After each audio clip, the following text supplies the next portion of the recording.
Alright, I've got water. I've got everything else except for the cat. Except for the cat. What up, everybody? What up, Paid? How's it going? Factory must grow. Yep, it must.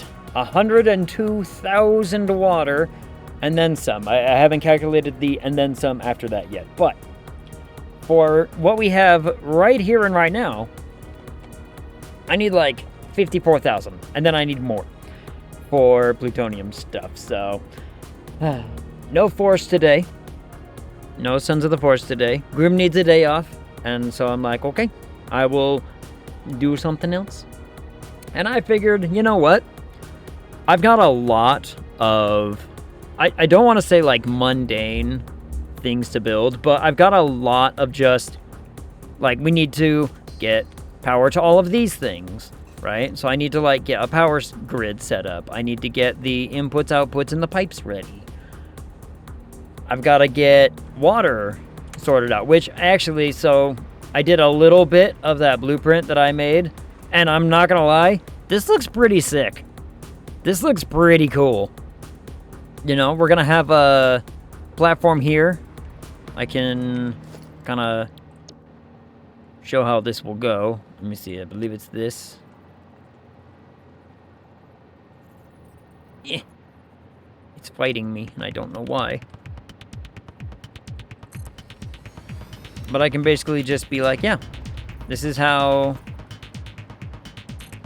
this is going to go. It's going to go all the way to... How far does this actually have to go? I should probably figure that out.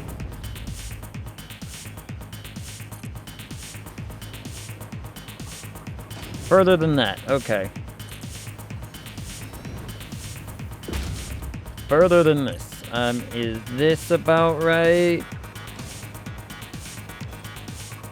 Nope, it's got to go even further, so it's got to go one more. One more than this.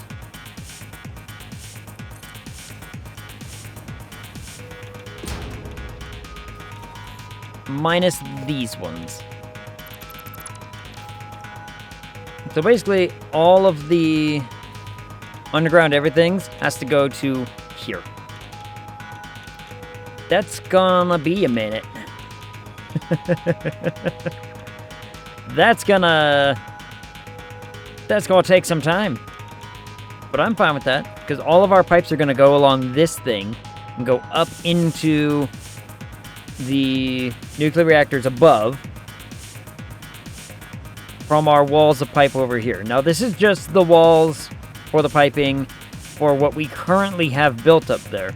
I need to build more of these. Because, let's see, this was only... Let me get my numbers right. This was only 90.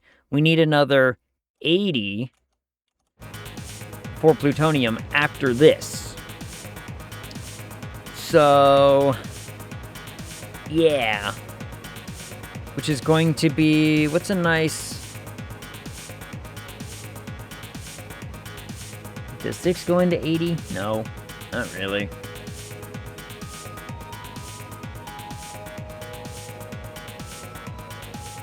Look at my, let me get a 80 divided by 6 is like 13 rows and a little extra. So I guess we could have a little extra row, right?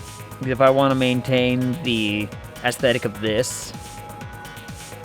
But 80 does go, or 5 goes into 80 really easy. Divided by 5 is 16. 16 rows of 5. So if we just shorten the plutonium ones to set them apart, we could do, how much did I just say? 16 rows? 16 rows? So, I mean, how many rows is this? 1, 2, 3, 4, 5, 6, 7, 8, 9, 10, 11, 12, 13, 14, 15. It's basically the same as this, but just one shorter. And that would be for plutonium, so we could actually have something to set them apart, right? Which... might not be such a bad thing. Might not be so bad. I do want to have... 1, 2, 3, 4, 5, 6. Wait, did I build something weird? Oh, I need to sneeze. Oh, nope, it didn't wanna. Alright, understand. 1, 2, 3, 4, 5, 6, 7, 8, 9, 10, 11, 12, 13, 14, 15, 16. I built one too many. Because I'm going to have an open channel here for ins and outs of these things, right? I want to have an in and out section of this stuff. So that way, I would basically be saying, I want to build...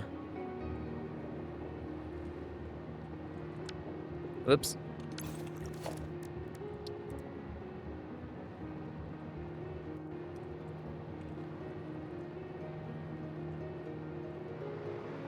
So that would go right there. Which means I want this to be... roundabouts right there. So we'll have this channel for in and out and all the other stuff, like the waste going out and the new stuff coming in and, you know, stuff like that. So we need a gap right there. And that's fine, because then I can do my foundation stuff.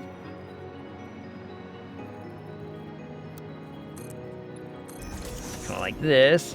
So I need, how many rows did I say I needed? 16? Was it divided by 5? 16. Yeah, so 16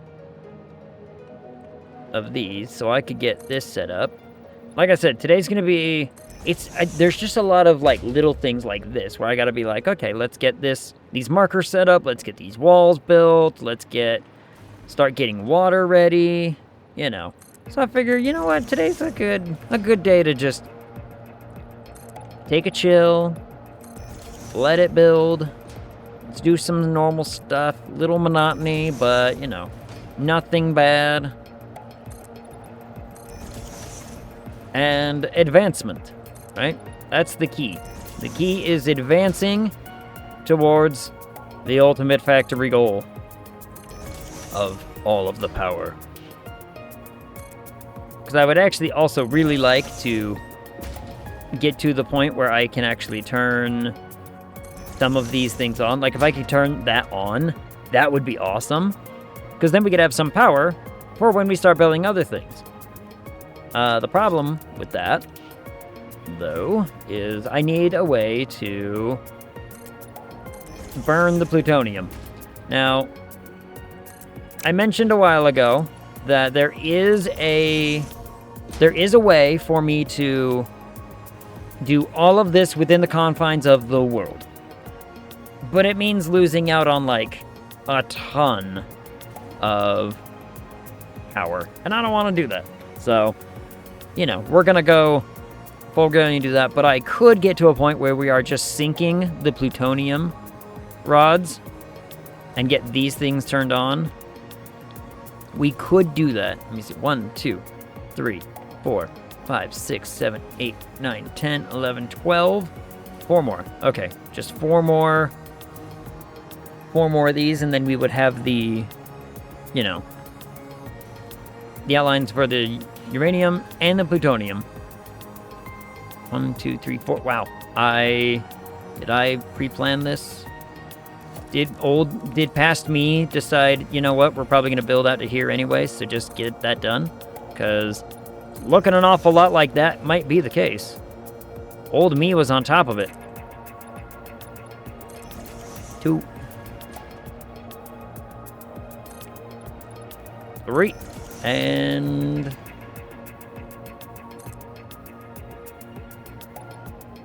4. There we go. So that's our 16 of those. And I built a thing in place for these walls to make life just a little bit easier for when I want to actually, go downward, as it were. So that way power goes all the way down and everything. We're going to have one giant wall of pipe, like biggest wall of pipe ever. And then I need to find a nice, efficient, clean way of connecting all of them to a water tower. And I will figure that out kind of probably later. Get rid of the top layer for this side, now that this side is like built and done, kind of.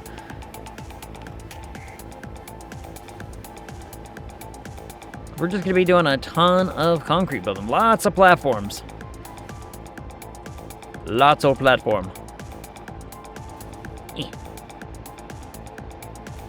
And right down there, see, you kind of see I got one platform sort of built.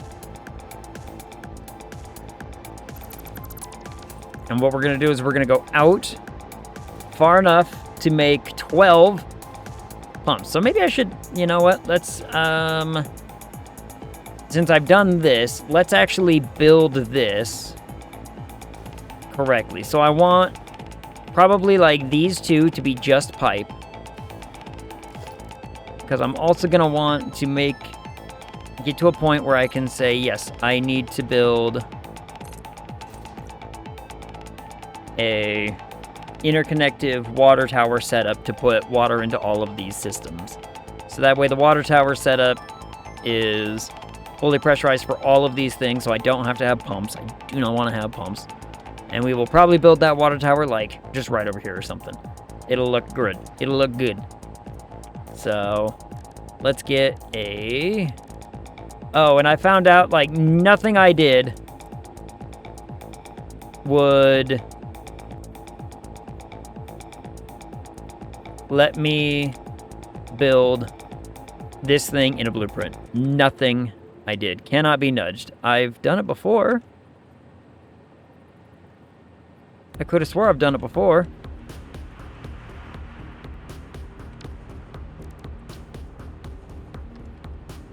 Nope, you won't let me nudge that, huh? I see. Well then.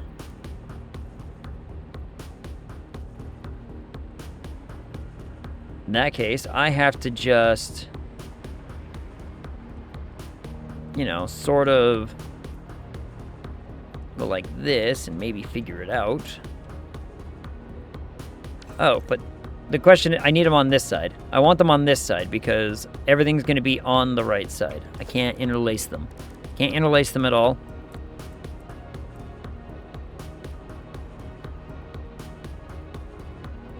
So that's one. Two. We're just going to fall.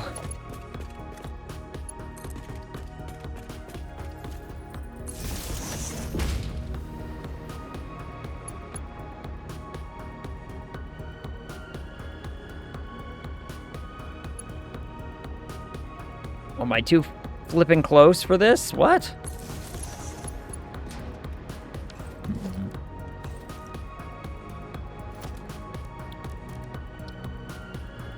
That agitates me a little.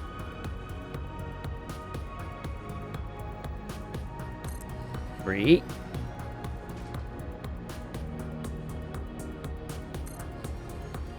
So what we're gonna do is we're gonna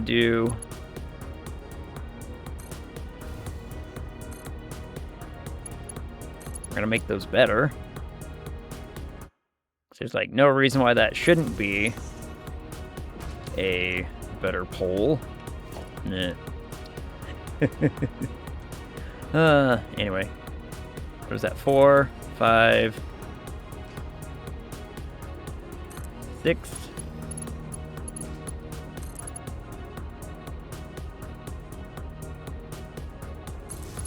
I guess I can do that and make it not. So that means I need 6 platforms going out. Got it. Okay.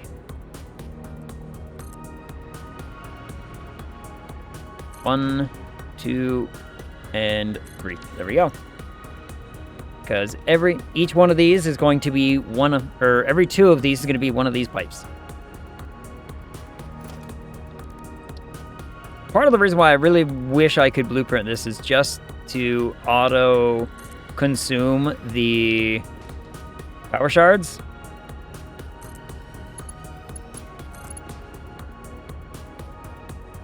would make it much, much easier for me.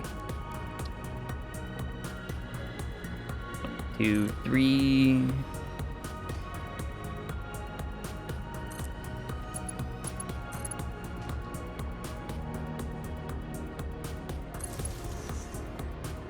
Yep.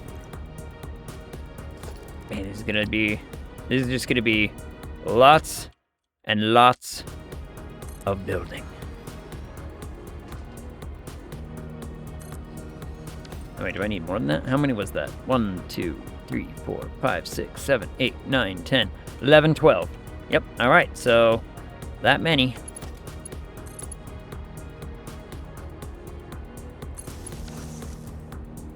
Yep, that many. I guess what I could do is I could start getting, like, the rough of all of this. Now, one of these things is going to fit in this gap, right? I do not want to have to rearrange, like, everything that I've done here. So let me...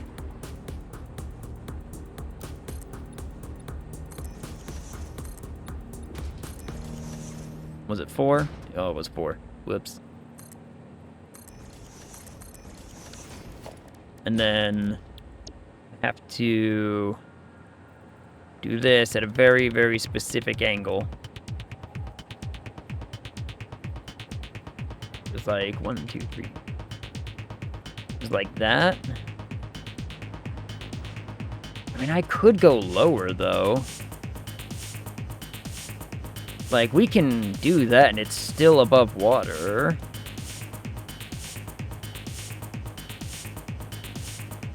But I don't think it matters that much. So let me do that. Let me just make absolutely sure that this thing fits. Oh, good. Oh, good. It will fit.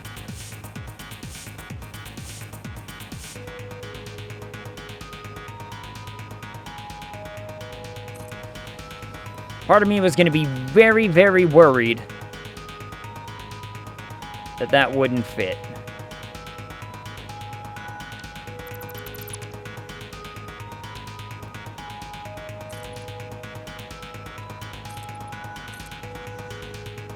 Let me build this in such a way that I make sure I have like a cutoff here, right? Like I don't want to... Ooh, but I can do that too. I do want... Okay. I want it as lined up as humanly possible. I'm not going to be able to get it perfect because there's no blueprint to do it, but I want it as close as I can possibly manage it. All right. This is great. This is good news. It was 4. 1, 2, 3. 1, 2, 3. There we go. 1, 2, 3. 1, 2, 3. So, 1, 2, 3. So here's my other thing. Is I don't want to sit here and do this only to have to come back and do it again for the other plants. So I'm kind of in the mindset of, do I get all of this done now? Including the future stuff that... 1, 2, 3. Including the Fixonium stuff. Which requires how much? How much water does Fixonium require? 24,000. Okay, let me copy this real fast. Let me get this, and let me put...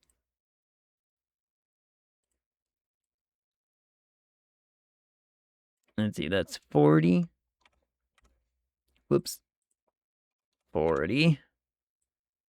Which means I need 24,000. So half of what the plutonium will take. So we only need another 80.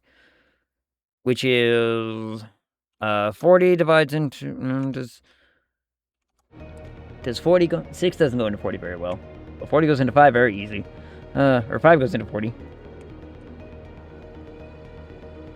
It's another 8 rows. So if I were to do another 8 rows of these, we could get all of the water done. We could get all of that water done. I'm thinking I just sack up and do it. How far apart are these things? 1, 2, 3, 4, 5. 1, 2, 3, 4, 5. Okay, yep, 5. So power poles are 5 apart. So let's go map out the next 8 of those. So 30 more going that way. Oh my goodness. Do I even have enough platform going out that way? I don't know if I do. I don't know if I have enough platform going that way. But we're gonna do it. I mean, I want this entire site to be nothing but nuclear power plants, and everything factory is over there. I think it's gonna look neat. I could be wrong though. Maybe I am wrong. Who knows? But I think it's gonna look pretty cool. Yeah, we're definitely gonna need more platform over there. Oh boy. So 1, 2, 3, 4, 5. 1, 2, 3, 4, 5. 1, 2, 3, 4, 5. 1, 2, 3, 4, 5.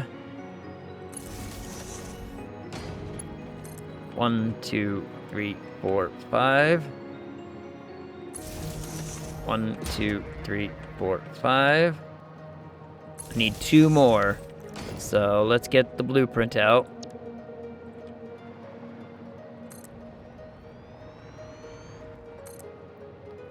And just do that for right now because we're like, it might be enough. So I need 2 more. 1, 2, 3, 4, 5. 1, 2, 3, 4, 5. Yep. So we're going to be building all the way over here of nuclear power plants. All nuclear power plants all the way over to here. That's going to be nuts. That's going to be crazy. Oh, and I'm actually going to need another platform on this side because it's not going to fit because the nuclear power plants go on this side of the whatever.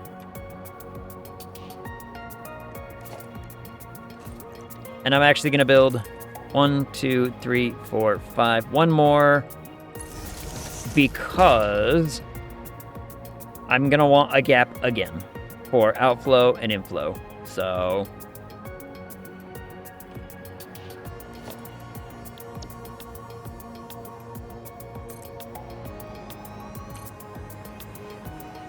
it's all the way over to here.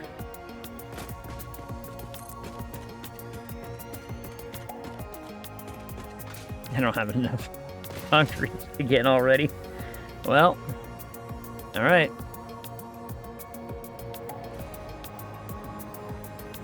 Dang, look how far this goes. It's gonna be so big.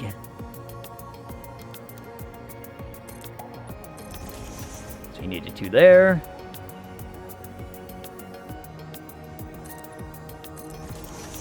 Two. 3. 4. All right. A little bit more. That's 5. 6.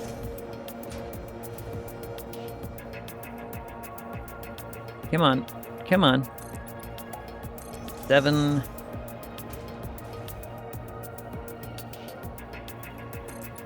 And 8. Fantastic. Okay.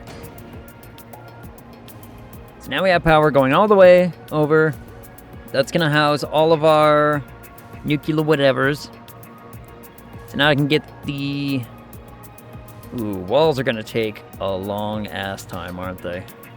Walls are going to take a very, very long time. You know what I should probably do? Just to sort of get ahead of everything. You see how it's filling up like 1 at a time? I'm going to go over here.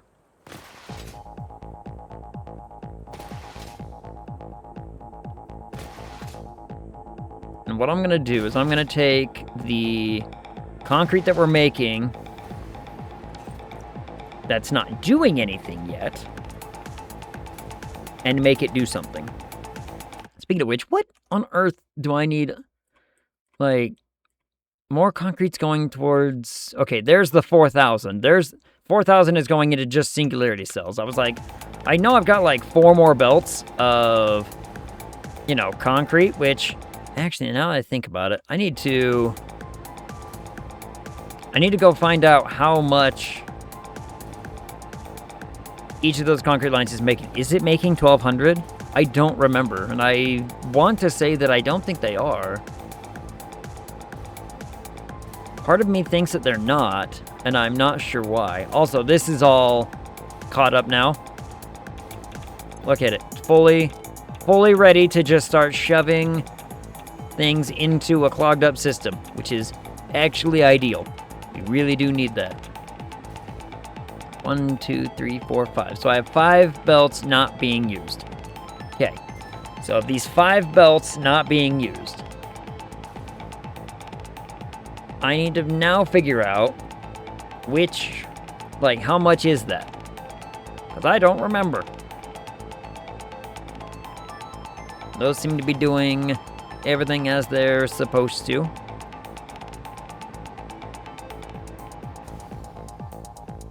Fall.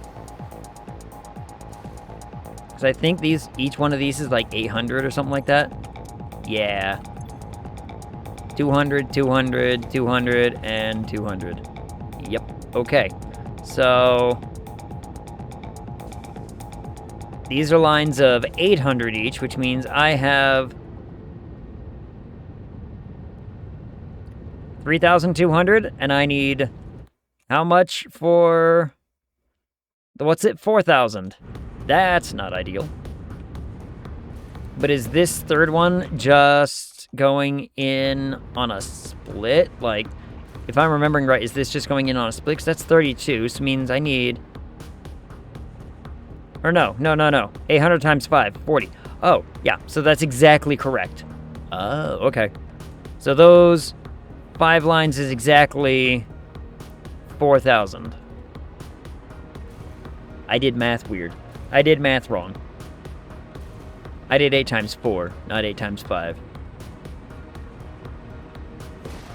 So this is 4,000 concrete per minute, which means we are going to account for all of it.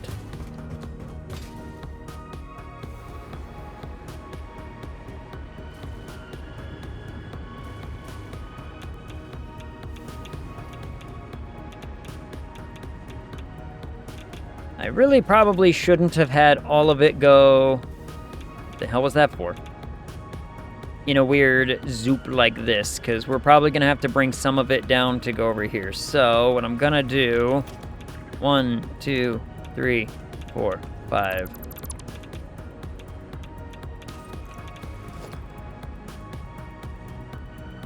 Like, I know it looked neat a long time ago, but... It's probably going to have to go over there, which means we're going to have to lower those belts, and like hell am I going to sit here and try to weave 5 belts through that nonsense. So 5 belts are probably just going to go much lower and go that way, kind of following maybe silica, you know what I mean?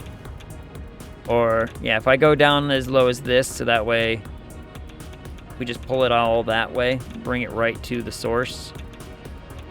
That will be fine. Until then, however, what I'm going to do is I'm going to build 1, 2, 3...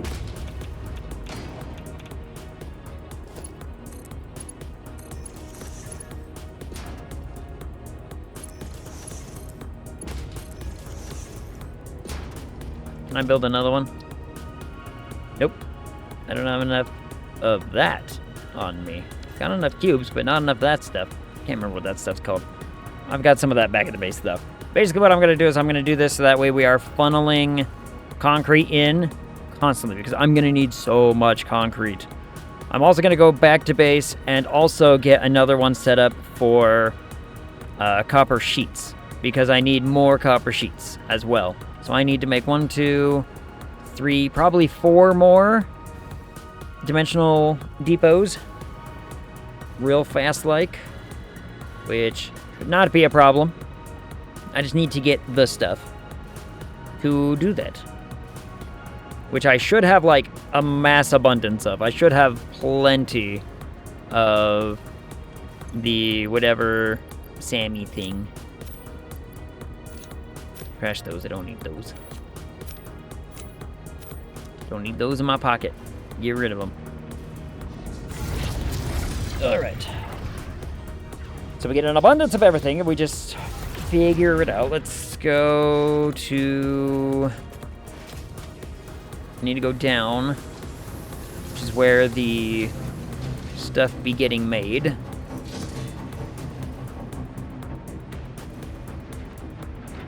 I believe it's right down here. This is the... Yeah, this is copper sheets right here.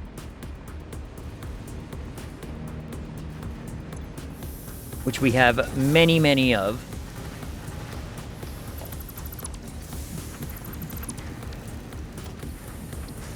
Oh, right. Now, hold on. Let me go get the other things, which I believe are just right over here. Yeah, I've got like a whole case of them, so. Let me just grab 5 of those, and I'll see what I have after I build these 3. So they take only 10 each? Yeah, okay. No, that's fine.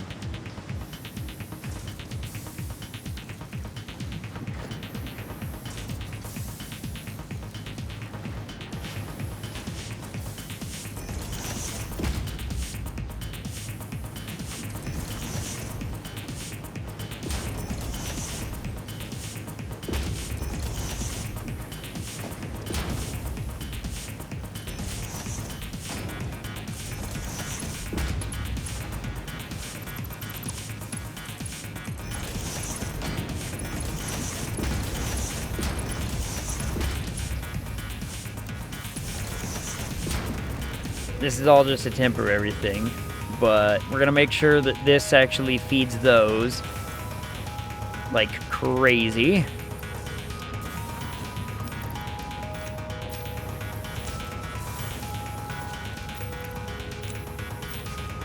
Put those away. How much are we making? 30 per minute. We're making 30 per minute, and I'm gonna be wanting more than that. Where'd my Uquella pipe? It uses, I can't tell. It uses a lot. But it's fine. Basically, if this is going in at a rate of 120 per minute, 360 per minute, 360 divided by 6, that's 60. It's going in at a decent clip. So, I think we'll be okay to let that do its thing. Let me just, you know, walk through a particle accelerator. Everything will be fine. I'll be fine. And at some point, I'm also going to want to build that thing that, you know, those are my... Actually, how many sloops do I have? I've got sloops. What's our power grid looking like? Are we... We're not struggling yet, are we?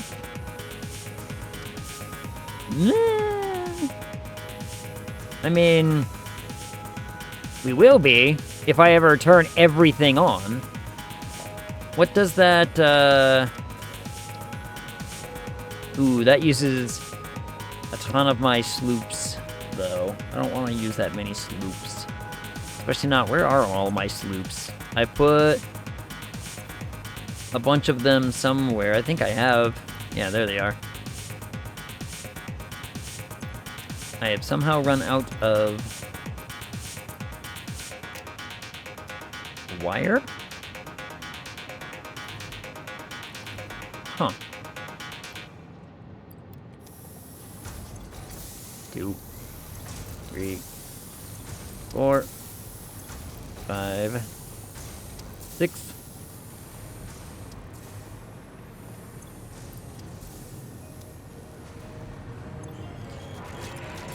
And that'll at least keep those burning. That way I can make more of those. Yeah, there's 4 in there, so I have 10. I could build the alien augmenter, but it would use all of my sloops. I don't want to use all my sloops right now, so... Where else do I have sloops, though? I could have swore I had sloops somewhere else as well. I don't know where I put all my sloops. Huh. Oh, well. I'm sure they'll show up eventually. Oh, bright light. All right.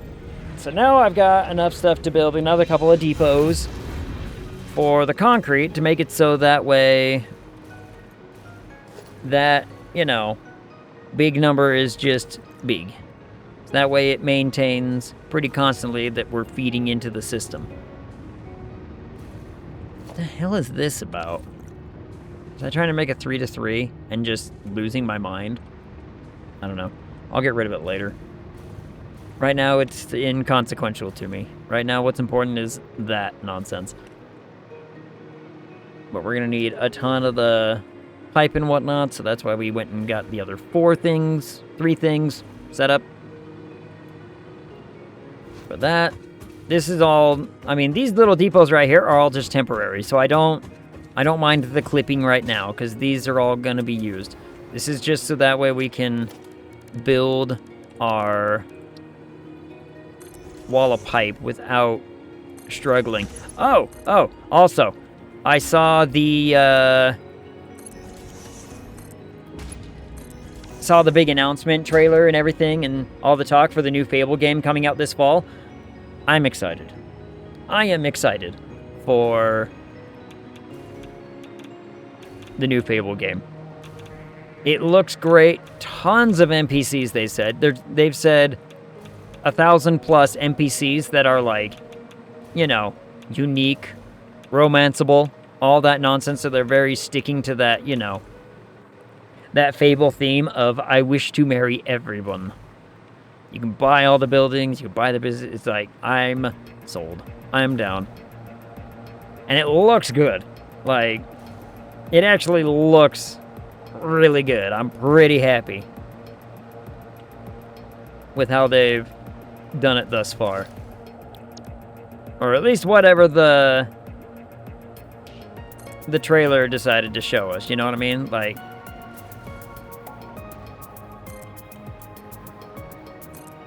the trailer showed plenty of cool stuff, so I'm happy. Alright, let's get our next one of these done. Or should I go along this wall and finish this first? Let's order of operations this bad boy. So let's do this first. I should probably build the wall of pipe first.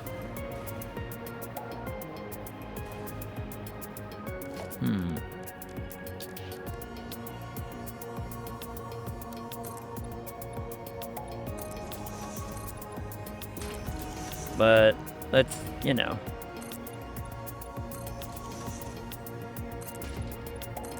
Let's just see how we do. Let's just get this part done.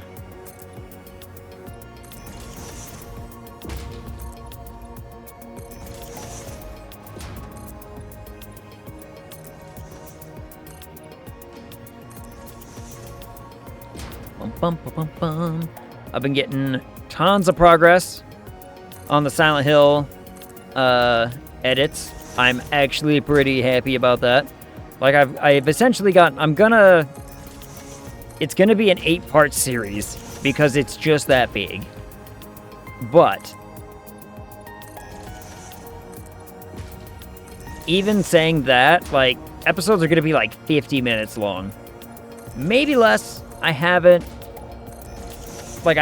finished all of it anyway, so it's like, it could be less because it could be saying, hey, there's more to do right here or something, you know, like, I could have more stuff that I need to do. Or maybe I have less stuff. Maybe it gets to a point where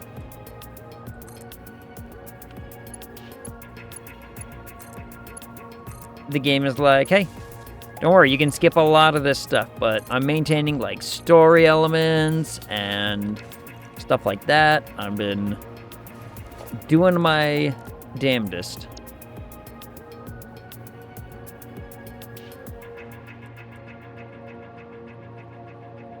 Yeah, see, this requires like 96 and 164 with every one of these things. So I'm gonna...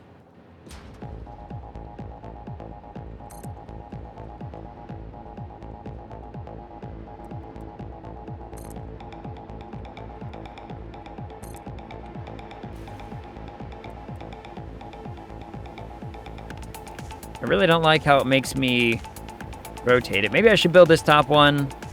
That way I don't have to rotate it every single flipping time.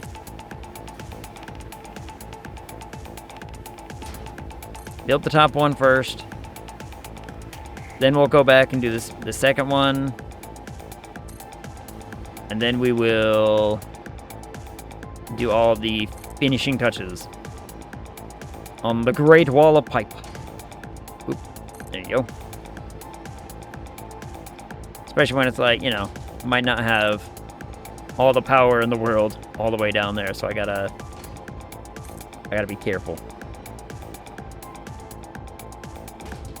Lord knows I don't want to fall in the water right here. Falling in the water all the way out here would be annoying. And if we ever wondered if they ever added anything in the deep ocean-y sections, I doubt they did. I don't think they ever did. I don't want to learn about it. Apparently that's, like, accessible.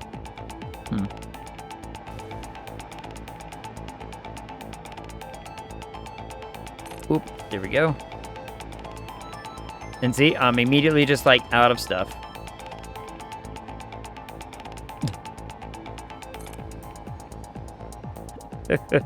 See how fast it goes? It's like, yeah, you don't have enough pipe, you don't have enough... It is pipe. It's the pipe that's doing it. It's a good thing I went back and put 3 of them in there, because this is going to get real tedious real quick.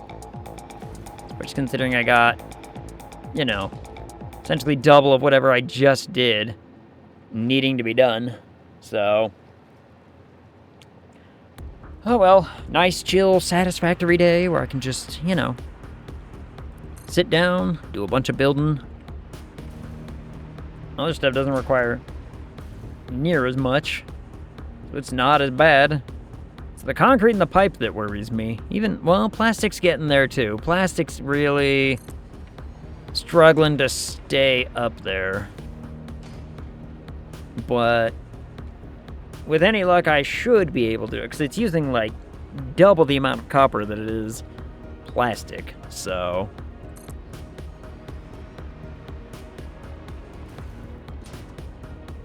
Line up, there you go. May as well push that. Only 3 more of these to go, and then we can... Maybe I'll spend the time wiring the top bit up, and then we can do the bottom bit. So that way we give the system a little bit of time to catch up on itself. Oh. There's just too much. Too much of it being used constantly. But it's all for the greater good. It's all for the desire for power. Lots and power.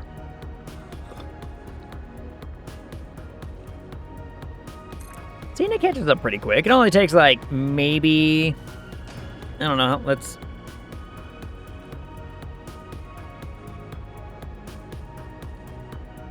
Three a second. You know. Not very long. Catches up real good. So now if I spend some time just connecting the powers up, I don't know why it, like, the wall ones, look, if I click on it, when I connect that line, it stutters. And that's the game. That's not, you know, network, they're nothing. That's the game being like, you want to connect these 2 lines of power? Are you a madman? You know how much power that's going to take? All of the computing power is required to connect these power lines together.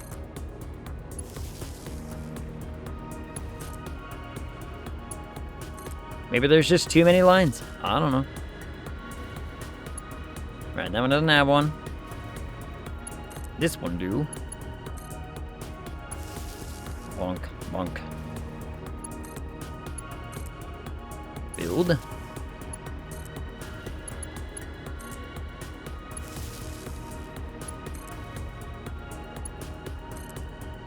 Then we can build the bottom section. Or at least enough of the bottom section that, you know.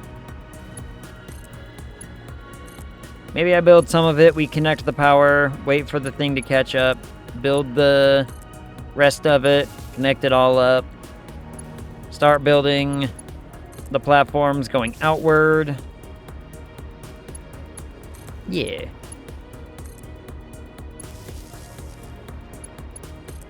That could work.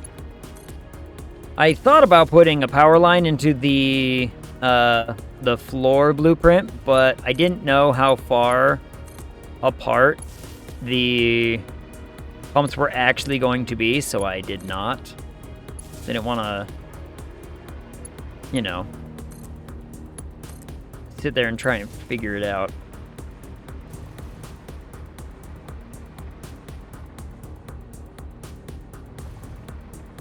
So this one is the one that's going away, right?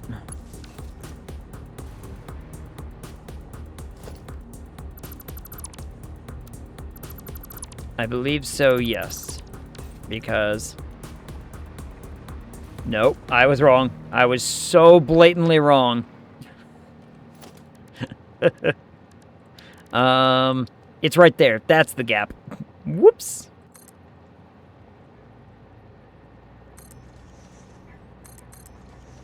My bad. My bad. Let me just, replace that there. Nothing to worry about here, nothing to see. Everything's going according to plan.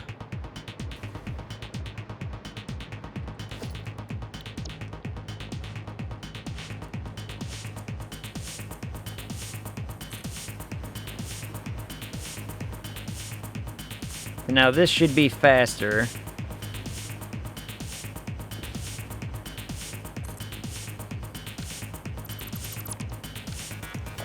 Only because it's set to blueprint, so it's going to auto-connect correctly. And let's see how far we get before we run out of stuff. God damn it. It's being very persnickety with that snap function in it. It's like, oh, you want me all the way up here? No, God, no.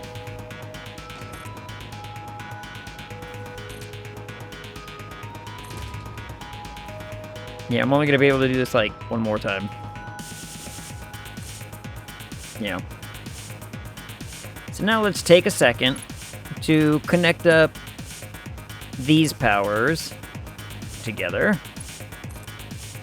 And at some point I'm going to have to come in here and connect the pipes as well, but that doesn't really need to happen right this second. Not until I do actually need water going all the way up there. So, connecting up pipes will probably be the last thing. Let's get the platforms done, the walls done, the pumps set up, essentially get everything ready to connect with pipe, and then we lay pipe. Then we lay down all the pipe.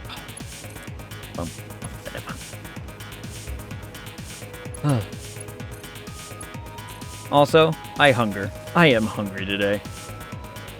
I have not eaten enough. That's what it comes down to. But I have a plan for after stream to fix that. Because I'm going to have... It's like a pasta with some shredded chicken, some cheese. I'm excited. I'm making pasta later, is basically what I'm saying. I'm making a pasta dish later. And I'm gonna enjoy it. Nice warm food. It is still, like, way too warm around me right now. Like, we're almost to the end of January, and we've seen snow on the ground, like, twice. It's terrifying. that it's, you know, taken this long to finally get snow in some regard. But I don't know. They say it's supposed to hopefully get some snow on the ground in the days to come. I mean, we're hopeful. I don't know if it will happen, but hopeful. So now we can finish off this, which we should have enough to do all of these without too much concern. If I just do that, do that,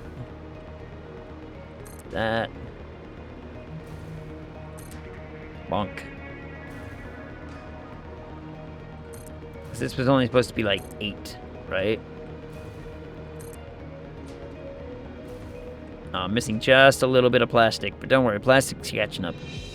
Plastic's getting there. 1, 2, 3, 4, 5, 6, 7, 8. Yep. 8 of these, and that's all of the wall. It's all of the wall of pipe. So we'll connect it up a little bit later. Who are you getting to pay for this wall? Bean. All of the beans, in fact. All of the beans have been conscripted to essentially get, you know, all the funding. And they're doing it. Maybe the spooters. Maybe I need to get the spooters in on this. We get the spiders in on this. I don't actually know what their real name is. I just call them the spiders because they're awful. I think they actually have a name to them, but I don't know. I didn't care to learn it. Maybe I should get them to, you know, come in and actually build all this with me. Look at how cool it looks, though. Like, if I zoom out, look at it. It's pretty cool. And once it's all connected, and once we see... Oh, I need to get rid of this top one as well. Let's do that. Order of operations, if we can, you know,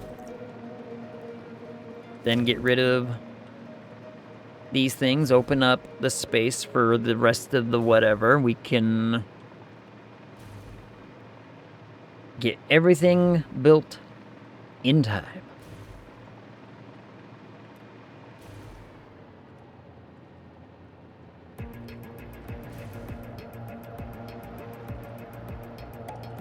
There we go.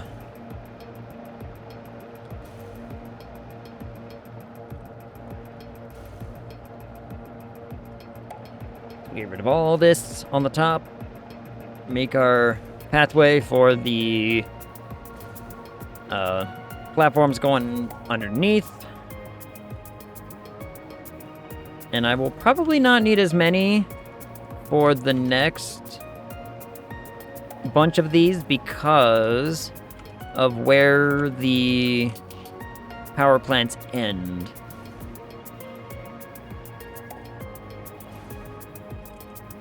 I should probably build that row of 5 just to see kind of the dimensions I'm going to be working with as well.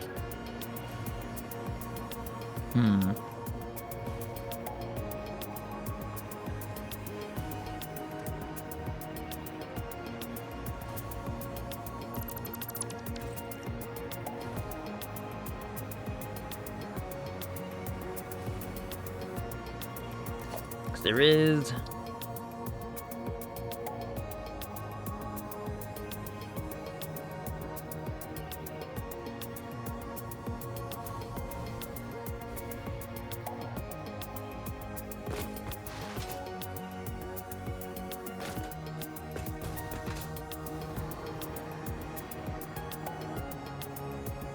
yeah, that's it. Okay. Oop.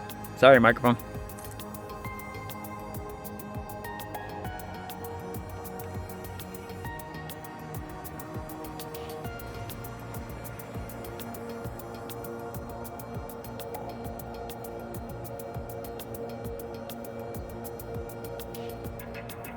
Right there. 3.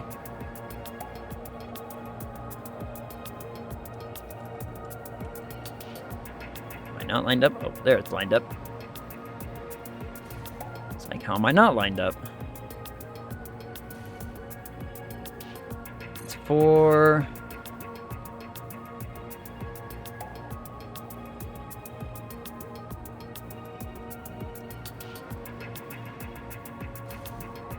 Oop, too far.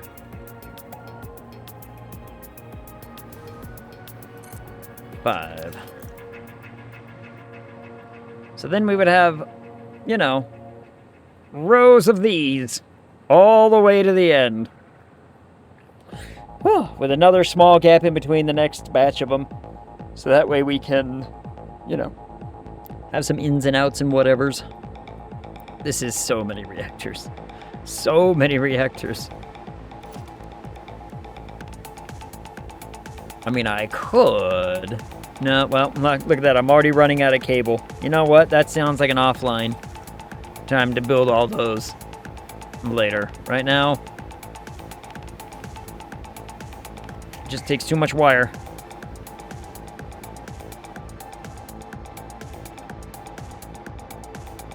All right.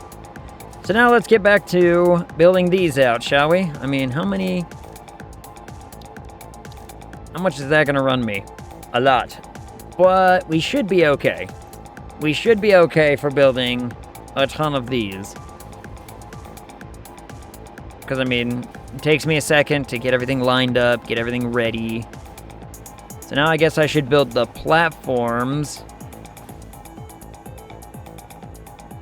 Oh, I should finish this bit. So we finish this bit, then we build the platforms going out. Or, yeah, roundabout, anyway. Maybe kind of, sort of, I don't know. I don't know if I'm going to have enough, what am I doing? I don't know if I'm going to have enough power to build a platform all the way out, but we will see.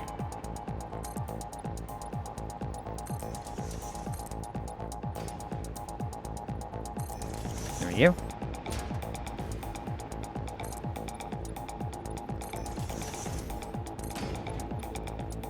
And how fast is this refilling? Very.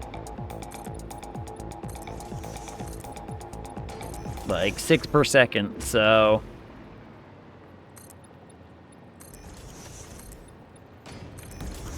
we have plenty of concrete to do this bit. In fact, I doubt I'm ever gonna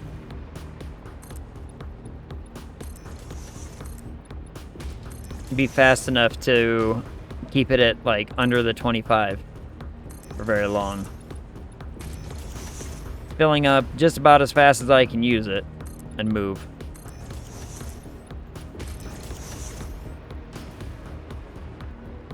One, two, three. 1, 2, 3. I mean, I do have a lot of this to go, though, so, you know, whoops. Oops.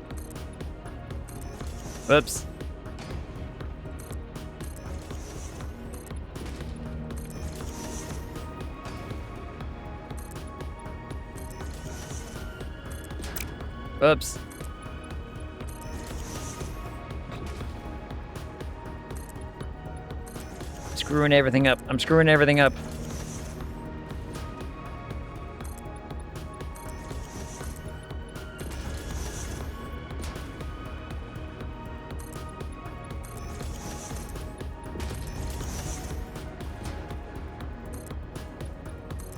Boop. And la-boop. There we go. See, we're almost done. We're almost done with this bit. Oop. Oh no, it built it. I didn't think it built that last one. I thought I was... Alright. Whatever.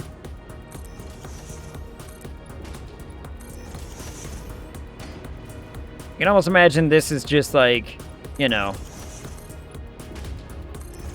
fancifying up the whole... whatever. I've never been one to, like, get into actual walls and making buildings in Satisfactory. I don't know why. You'd think it'd be like right up my alley, but I never have. I'm more fascinated with the machine. Like, I love base building. You put me in a game where it's like, you can build your own house. I'm like, boy, howdy, I'm gonna build me a house. And it's gonna be awesome.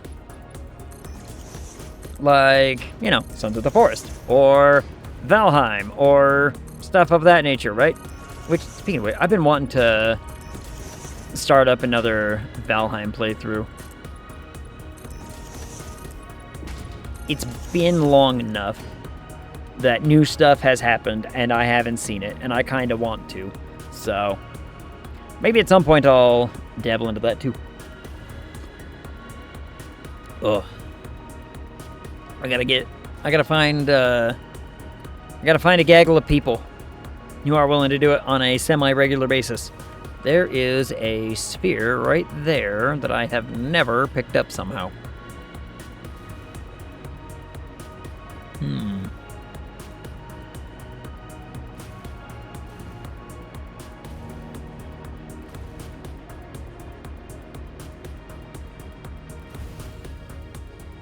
And I'm not gonna make it. I'm not gonna make it. I need my other jetpack. I need my jetpack. No!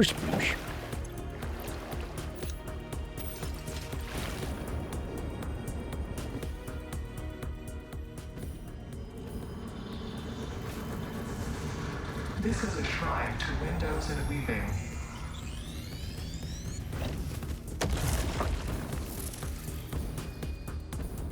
About to say, hold on. The stupid doesn't see me.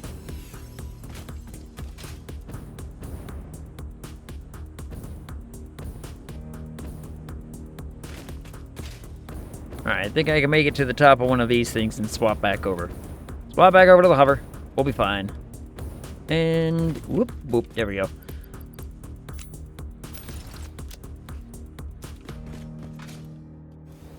Alright. So that's all. The wall is ready. Now the platforms need to be ready. All the power is connected. The pipes are ready to be connected. We'll build platforms up on top of here at some point. And yeah. I mean, once we get the water set up, then we can get stuff up here set up for like distribution stuff, like our splitters and our mergers and all that business. We can get that set up, which I think I have a basic setup sort of in place for it. The problem is you can't blueprint that because of kind of how it's playing out. So I ain't gonna. We're just gonna sort of play this by ear, and then I will probably, since I have power from that platform, I will wait until I have these all done, and then we will power over here.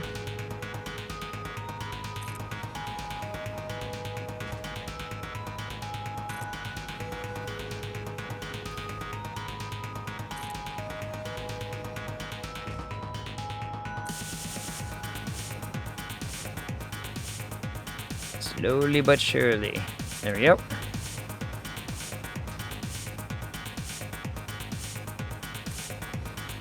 Then I'm gonna have to, oh, what I should probably also do is get that first set done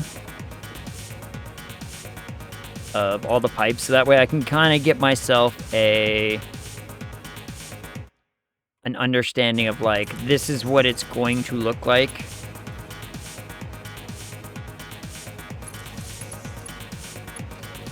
Once all said and done.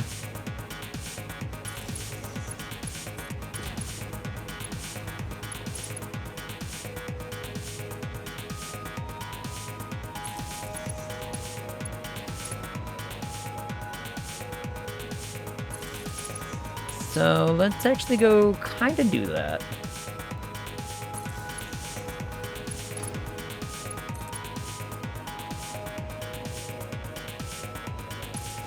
Whoops.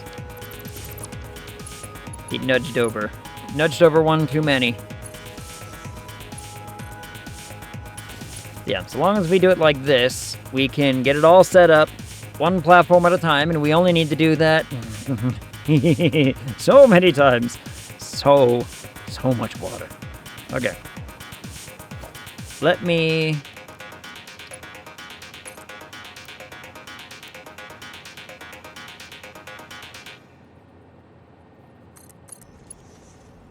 Let me kind of get some stuff set up here.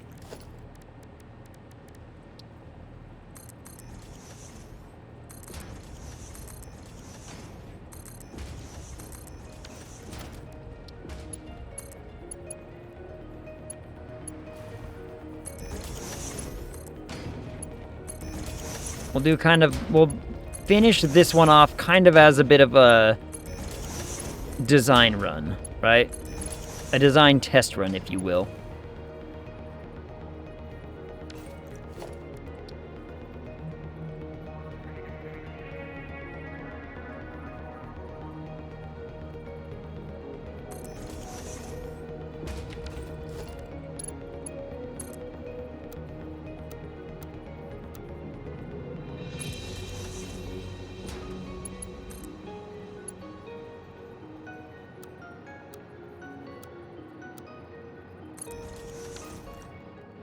I'll have to do kind of like that.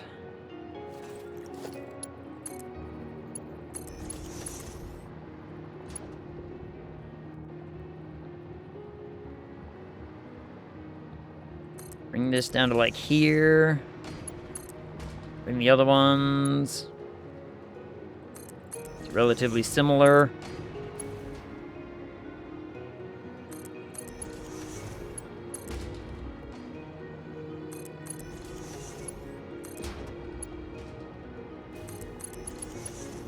That way I can do it like this.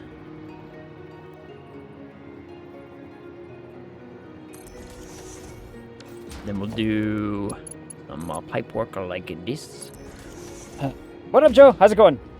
Can the pipes blow up from overpressure? Couple ammo? No, wouldn't that be cool though? Wouldn't it be neat if they could? But I mean, look at it. Look at all of them. The more I look at it, the more I'm like astounded at just how much I'm gonna need to do. Just how much work this is going to actually take to get this part done. It's gonna be insane, but I'm excited for it. They made it a secret update. Pissed a lot of people off.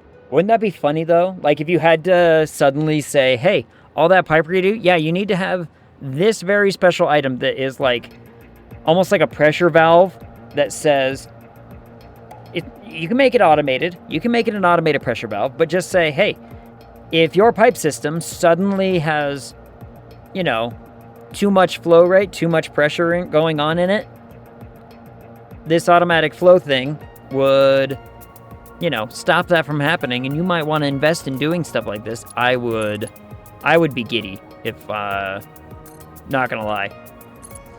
I think it would be funny.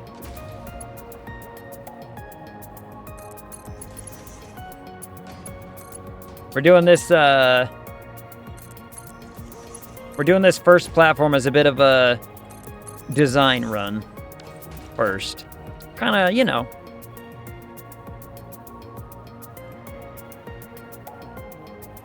Just getting some whatever. Also, Joe, how goes your Friday? Did I ask that? I don't think I did. How was your Friday going?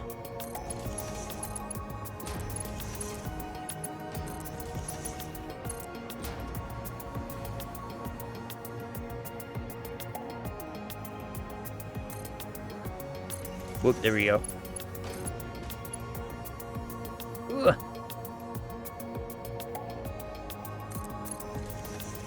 There we go. I'm in the future. Saturday here. All right, fine. How's your Saturday? How's your weekend starting? Is it a good weekend thus far?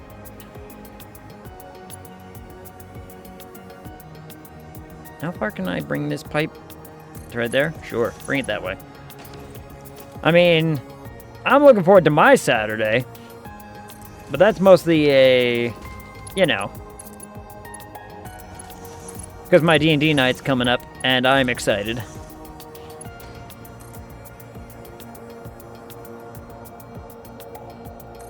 I'm excited for my D&D groups session this week. I think it's going to be a good one. Going good so far. Woke up at 7 a.m. because my stomach decided to say, hey, we're going to use the bathroom. And you're just like, great. That's how you want to wake up every morning. That's the wake-up call you were, waiting for. I wish D&D was popular in Asia. It's sort of non-existent. It's very niche. It's very, I don't want to say, the word is not selective, but it's very... Why did I build this here? That was dumb of me. Few and far between is kind of the word I would go for. Super niche hobby here? Yeah. And I mean, there's been some great stuff to come out of it too, which I don't know if you were here for before. I was talking about one of my favorite classic animes was, and I say classic, some people might not see it that way, but favorite classic anime, one of my favorite, hold on, I gotta kill the bot. Kill the bot. Bot. Probably reason why my friend does D&D stuff online. We do my group does ours online. We used to do it in person all the time. But with COVID happening, we were like, we have to switch it up. We're not allowed to do it in person anymore. Oh, I was here. That the anime that used D&D style theme, and it wasn't some gimmick. I forgot the name though. The Record of Lodos War. Yeah, it was basically the manga that was written as a result, and the anime that followed was a direct, this is just a retelling of the campaign that dude and his friends played. It's and it was so good. It was so very good. Art style is peak fantastic. And I mean, I've seen people try and say that Freerun has been a big D&D one, but I would argue that it's not a very big D&D anime. I think Freerun is fantastic. I love it. But it doesn't do what D&D really specializes, which isn't D&D is all about, here's a little bit of roleplay, also fight the big monster. People like the big fight the monster part. Kind of surprised that D&D is not popular in Japan with all the RPGs they have there. You would kind of think that it would be a little bit bigger, but I wonder if it's not so much I don't want to say stigma, because it's not, but I wonder if it is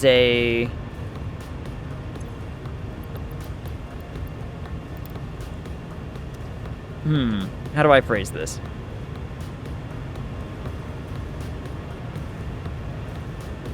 I wonder almost if it's a hobby that in a country with so many hobbies already, people look at it almost as I can't do another one. It's, the amount of books that you'd need groups of people to actually socialize with. So maybe there's a social aspect to it where it's that's not how we socialize. I mean, I could see a lot of people, this is how we socialize, but it's, you're stacking hobbies. It's the same reason why people that I see who are really big into Warhammer used to be into Magic the Gathering, but they're not anymore. Because it's one of those I can't afford this. One hobby is enough. It could be the case. I don't know.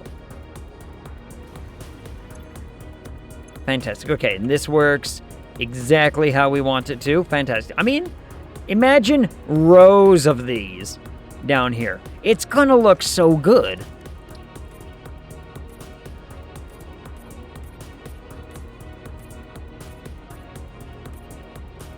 Whoops. Damn it.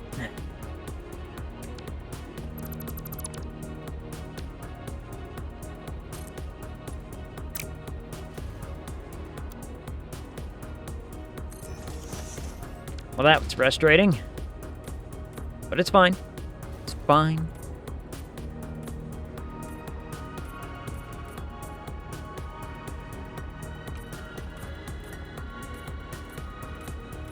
Again, though, here's another big thing I could speculate on, is that fantasy as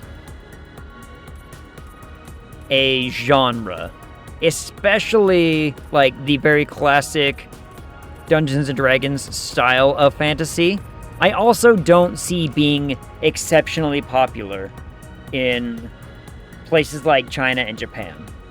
I don't really see that style of fantasy being the go-to, because there's a very stark difference between we'll just say Western fantasy and Eastern fantasy, especially when it comes to like storytelling.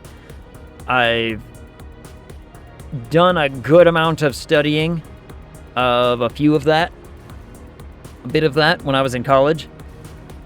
And it's like, it's a big difference. So you would almost wonder if maybe what they did is they said, here's D&D with thematics built around like the Eastern style of fantasy. I would be all about that. I mean, look, D&D has tried it. They have made supplements where they're like, what if, look at this, it's D&D, but it's like, Asian inspired, and it's like, yeah, but the key word that you just mentioned is inspired, and it's different. Us nerds over here in America sitting there trying to say, hey, here's how an Asian-themed fantasy world kind of would work. You're kind of like, I mean, sure, I guess, but the storytelling is different, the thematics are different, what's important is different. So, that'd be cool if they had like an Eastern Asian edition. Exactly, but that's what I mean. They need a whole edition designed around that as the base framework, not as just a supplement. Because the way that they've done it in the past is they've been like, it's still D&D, but it has these themes. But it's like, no. Start from the ground up. You'd have to start from the bottom and say, this is what we're striving to build. At least I think so. I bet if they did that, it would work better. You could probably homebrew it, but it'll take a while to get things going. Yeah. And another big factor into that is kind of like how we already mentioned, is the way that... Ooh, that's the wrong thing. The way that Asian cultures tell stories is vastly different than the way we do in the West. The West has their very classic hero's journey set up. Whoops, I don't know where that decided to try to build. Which is all well and good. The hero cycle, it has worked as a storytelling medium for a very long time. It maintains for a good part of the world. That being said, it's not definitive. It's not how a lot of places do it. And coming from someone... So when I was in college, I did a course where I sat down to read a bunch of translated Japanese and Chinese stories. And it took a while to get my head wrapped around it, because it is very different as far as style goes. And this one DM told me he got burnt out from doing it. He would spend time to make things work till 11 p.m. on weekdays. God damn. It does take time. His party loved everything he did. So for me and my group, I have one DM right now who's running what we're calling like our main campaign. And he's been doing it for years. He loves it. It's what he likes to do, and so we let him do it. My best friend Scott, who passed away in 2023, he was also like super loved DMing and running games, and that was very much his jam. Like, he loved playing, but he loved world building and being part of the, I'm going to make a story and you guys are going to, play through it. That was his jam. But, he passed away, so we don't get that. And then I have another friend who does some stuff. Sorry to hear that he passed away. It was rough. 2023 was a rough year for me because of it, but I am better now. But thank you. I do appreciate. Too low. And I have saved all of his D&D stuff. So when that happened, we got access to his computer to find all of the files. We found all of his physical stuff, and we scanned it all in. And I have it as a giant archive on my computer and in a cloud storage. So that way we can be like, yeah, we ever want to reference any of this stuff again, we have access. And it's been fun. But that being said, okay, what was I talking about? Oh, so I have another friend who runs a game that we do like maybe once a month. Or maybe every like 2 months. It's very sporadic. But he had never run a game before and shot his shot and was trying it, and he's come to the realization this is not as easy as some of you guys have made it look. And I'm like, it takes a lot of prep time. For me, I run the Halloween games. So like I run special event ones where my group will be like, we're down for something spooky or something. I love getting like a Call of Cthulhu game set up. I have a whole, I have a Word doc that I'm pretty certain is like about as big as a Dungeons & Dragons book. Like, we're talking about 200 plus pages of just stuff that I have done for my little world build in playing Cthulhu, and it's a ton of fun. So about like, I'll do one-shots for my group when we're like, we needed something a little bit different or something to that effect. But generally speaking, I sink too much time and effort into stuff where I'm like, I need to over-plan and overthink everything. You should do one based on the Outlast series, but with the D&D Code of Paint. Ooh, that could be fun. Outlast is a really cool world. Or, like, I guess I should say universe. You get my point. Like, it's a really cool little story. Outlast is fun. I say it's Call of Cthulhu, but it is all my own homebrew stuff.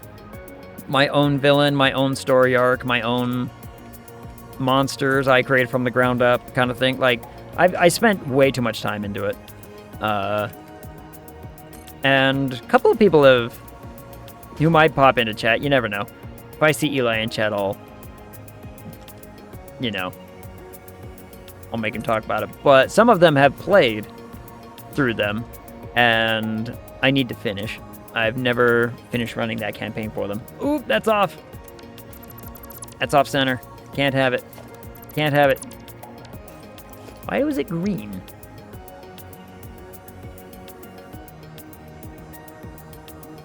Hate that thing. Cthulhu Mythos is so fascinating. I studied, another thing I did in college was I did a whole, like, half year, probably almost a full year of just literature studies when I was doing my stuff, because I just needed more stuff to do, and I delved real deep into, first and foremost, I have loved Lovecraft's work for a very long time. But when I went and did my college literature studies stuff, and I had to write a whole bunch of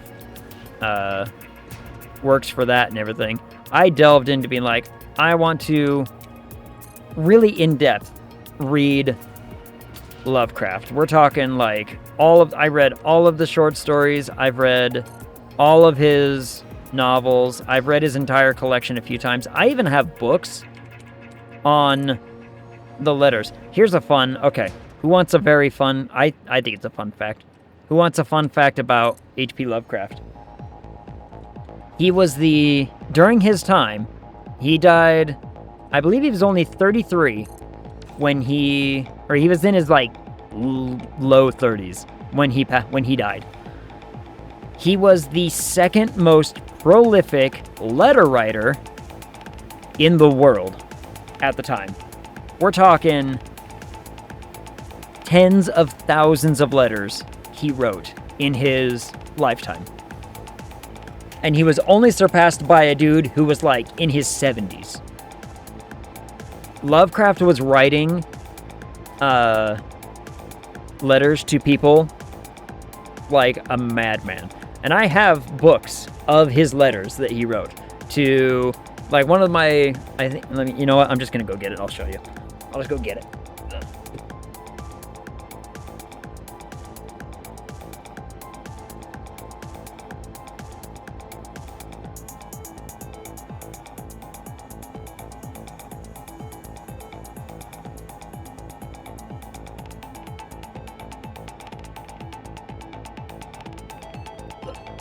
Books. I love books. Here are two books, and you can see how like thick they are, right? Like they're not small books. And there's like, let's see.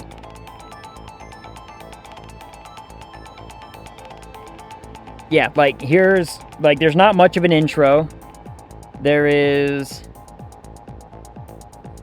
a decent chunk of like an appendices for like references and whatnot, but generally speaking, this is a book, and those are all just letters. These are, not only are they just letters, these are just the letters to one person. This is just the letters between H.P. Lovecraft and Robert E. Howard, who, if you don't know who Robert E. Howard is, Robert E. Howard wrote Conan the Barbarian. So these are all the letters between them in the space of only 6 years. 6 years to one person. Like, it's insanity. And his letters are not small. Let's see, I'll just go to a random page. Like, there is, I kid you not, a full page. Here's the paragraph break. This is all one giant chunk of like part of his letter. Like, how long is this letter specifically? Let's see.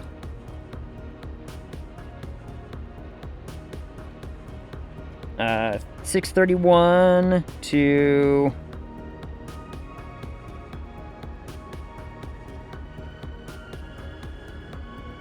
Yeah, like 20 pages for one letter he wrote. The man was insane. Like, oh my goodness. He wrote so much. He wrote so much that was not story. And a lot of it was like letters between other writers or people who had questions. And he would write to everybody. And to Robert E. Howard specifically, they did a ton of discussion about world politics, social, political stuff. They talked a lot about writing fantasy, writing horror, writing... Because Robert E. Howard was essentially the founder of the grimdark genre with the whole Conan the Barbarian thing and being like, yeah, it's very, you know, a little bit more brutal, a little bit more harsh of a reality than, you know, other whatevers. And so, yeah. It's so much. What up, Spunk? How's it going? Love Lovecraft as well. Didn't know that about the letters, though. Just cool. Yeah. See all the... You saw the books? They're huge. They're not cheap, either. I believe... I think I spent like $90 on these 2 books to read. And I've only read this one. I've only read through this one. I've read some of this one. Some of his like last letters, because I was doing a bunch of research into how his worldviews had shifted, things had changed. Because look, there is... Sorry, microphone stand. There is a lot about Lovecraft that everybody loves to dunk on, and I will concede the point. Yeah, the man was, very outspoken in his views. We'll just say it. We'll phrase it like that, shall we? That being said, reading through his letters, he had a very... It was a different time. It was a different time. Not to mention, like, look at his history. Look at his life as a, situation and a story. The man was raised in privilege, like, homeschooled, lived with a rich uncle who had tons of books, and was just like, he didn't have a father figure. His father figure was his grandfather, who's already an old guy in that time frame. I only know that he was an amazing writer with a cat who had a fucked up name. And so a lot of his views came from the fact that when his grandfather died, turns out grandfather was broke as shit. We're talking, he had no money left. And so he went from growing up as a child into like young adult style of things into poverty. Like absolute, you have no money. You are working for nickels and quarters kind of thing. Great Depression broke. Yep. Like very, very broke.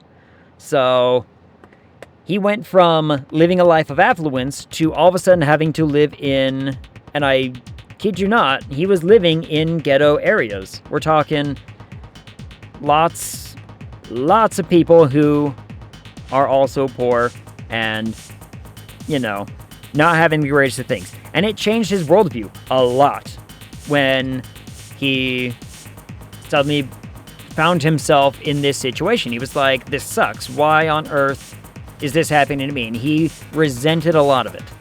But negative balance in the bank account broke? Like, debts broke, yeah. He got married. He also grew up in a very controlling household. His mother and aunt were very controlling of his life. Like, to the point where he got married to a Jewish woman, by the way. He wrote a lot of scandalous things about Jewish people, too. He did not like them either. But he married a Jewish woman. He was so desperate to have any semblance of normality in his life again that when one of his aunts said, hey, you can come live with me, but you can never see your wife again, he took her up on the offer. I think it was only like 5 or 6 years, but he never saw his wife again before he died. And he was just that desperate to get out of the situation of things. But if you read some of his later letters, as I was talking about, you can see that his worldview does change. He starts to actually figure out a lot of his resentment, a lot of his, self-growth. Like I said, the man only lived into his 30s. So he did come to a point in his life where he started to change his views about people.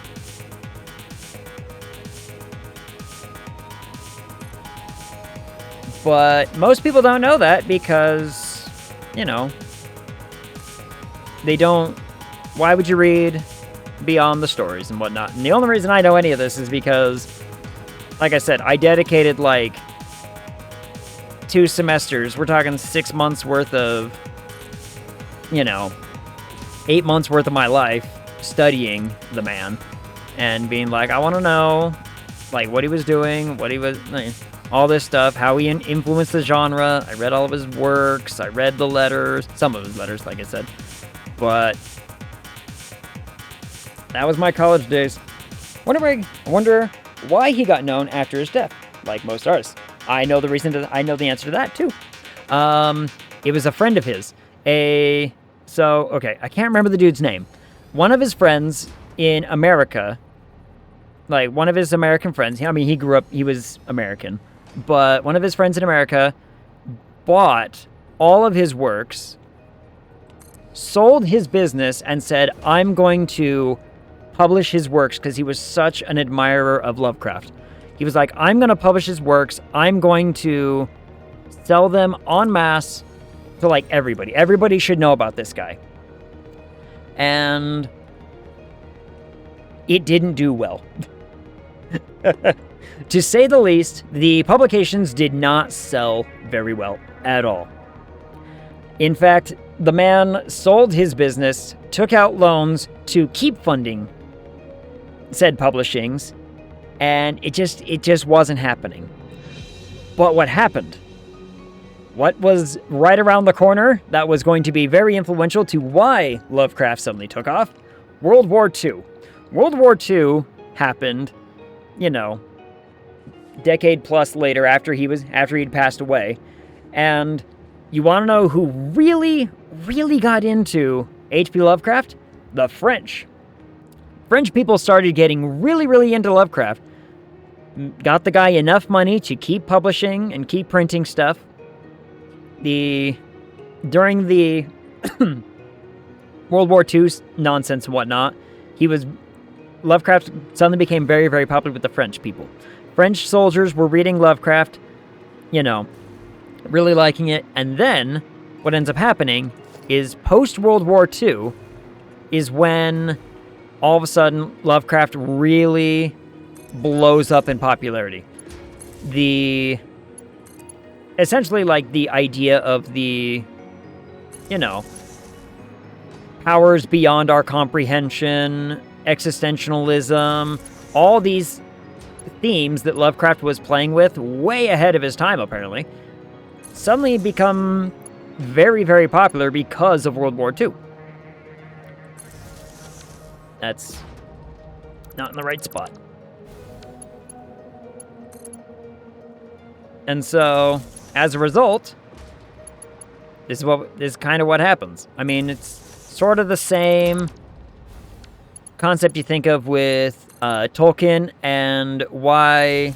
I mean, he was mostly a essay writer prior to, like, Tolkien was an essay writer prior to World War I, and World War I happened. He was in the war.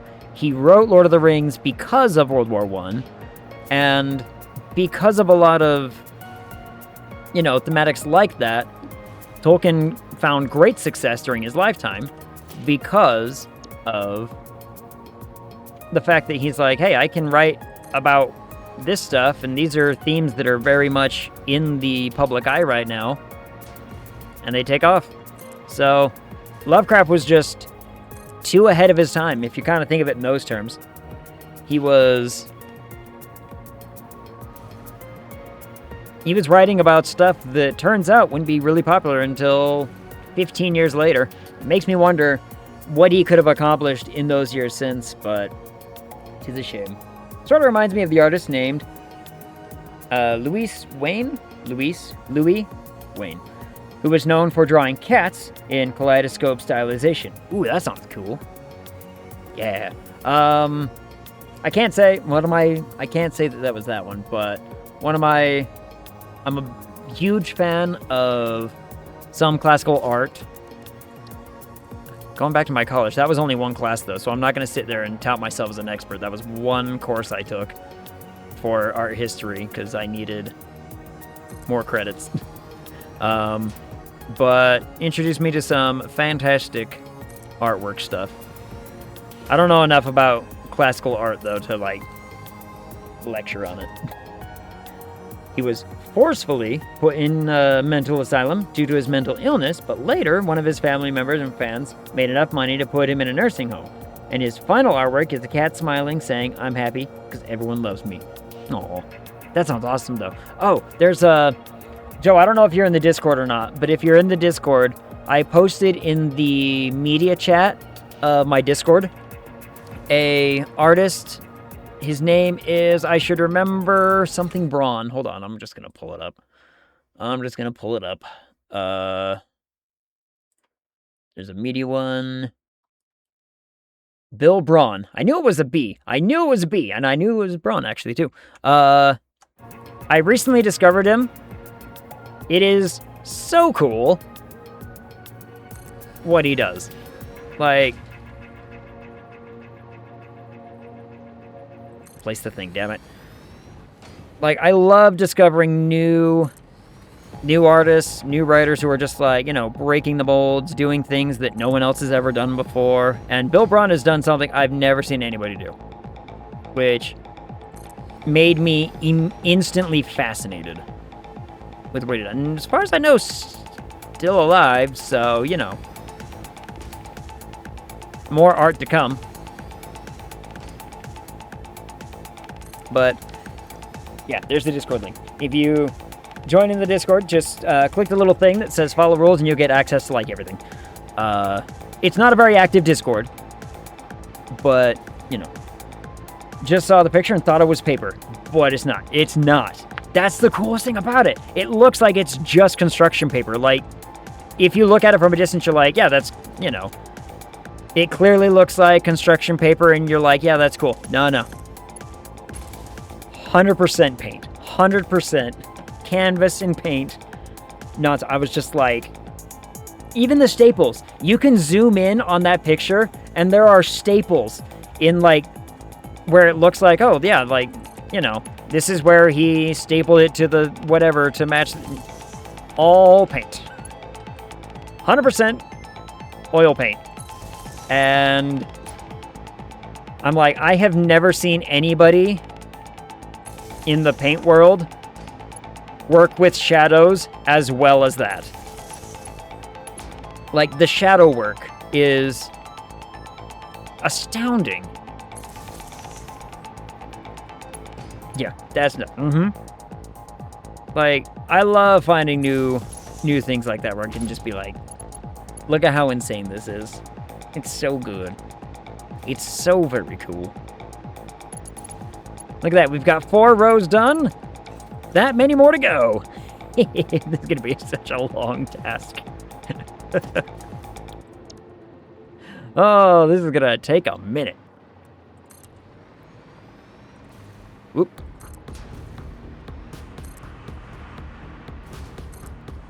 So, yeah. It's a real shame. I really wish I had the money to get my master's degree. I went to college to do writing and literature in the hopes of one day getting my master's so I could teach at a university or something. And I can't afford the master's. Can't afford it. Come on, line, where are you?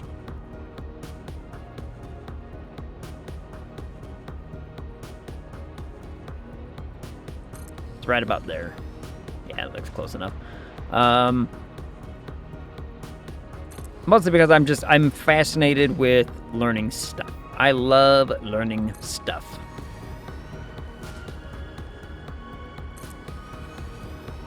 But until I get that cash to be able to go get my master's, can't do it. Tis a shame.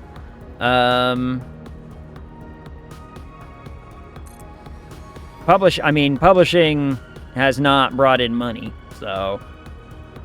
Then again, neither is Twitch, but yeah. But that's kind of by my own choice. To be like, nah, I don't want to, I don't want people to have to pay to watch me. I find that to be weird, personally. So, we've never turned on affiliate. I also refuse to run ads. I don't want to run ads. Ads can suck all of the peanuts. Yeah, getting masters is also expensive too. Yep. I mean, there is a path that I could do, because technically speaking, if I wanted to go teach at like a university, they require a master's degree to even teach, like, interim anythings, right? But there's a way that I could still do it. So long as I am enrolled and getting my master's, a university could technically still hire me. But until I can afford even that first step, yeah, it's gonna be, nigh impossible. So I went and did a whole bunch of work. I managed a retail space for many years. I was working for a robotics company in 2021 to 2023. I was inventory purchasing, and I was writing up, what do you call it? I gotta think of the word. I was, not procedurals. I was essentially a copywriter. I was writing up a very bog standard, you could call it a instruction manual for how our machines operated, and lost that job because turns out they're not a good company, so don't ever work with them. But there we go. It's another one of the, I got sold on a whole bunch of promises about what it was going to be, what it ended up not being, and turns out it's just another bullshit company that's like, hey, we're gonna build our success story in America, and then we're gonna get everything made in India and China, and no one has to work anymore. And we're like, what do you mean? No, so you're just gonna outsource our everything? And that was the whole plan. Yeah, he tried, the owner, CEO guy tried to sell it as like a employee-owned company, and no, it was never going to be that.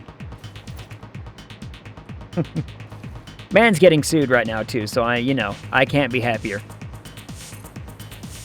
What the hell?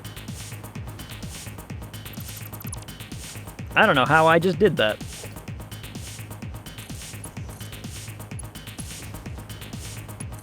Really brings a smile to my face when awful people kind of get their comeuppance. I don't mean ill will on anybody, right? I'm not out here advocating to hurt things. All I'm saying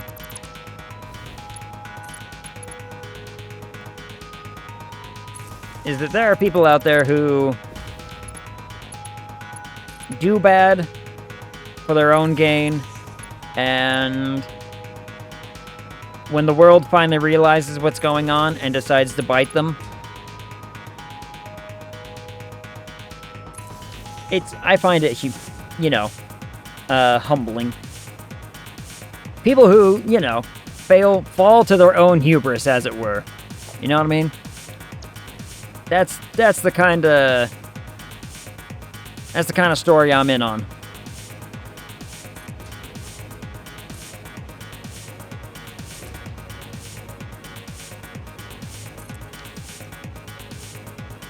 This is gonna be so much water.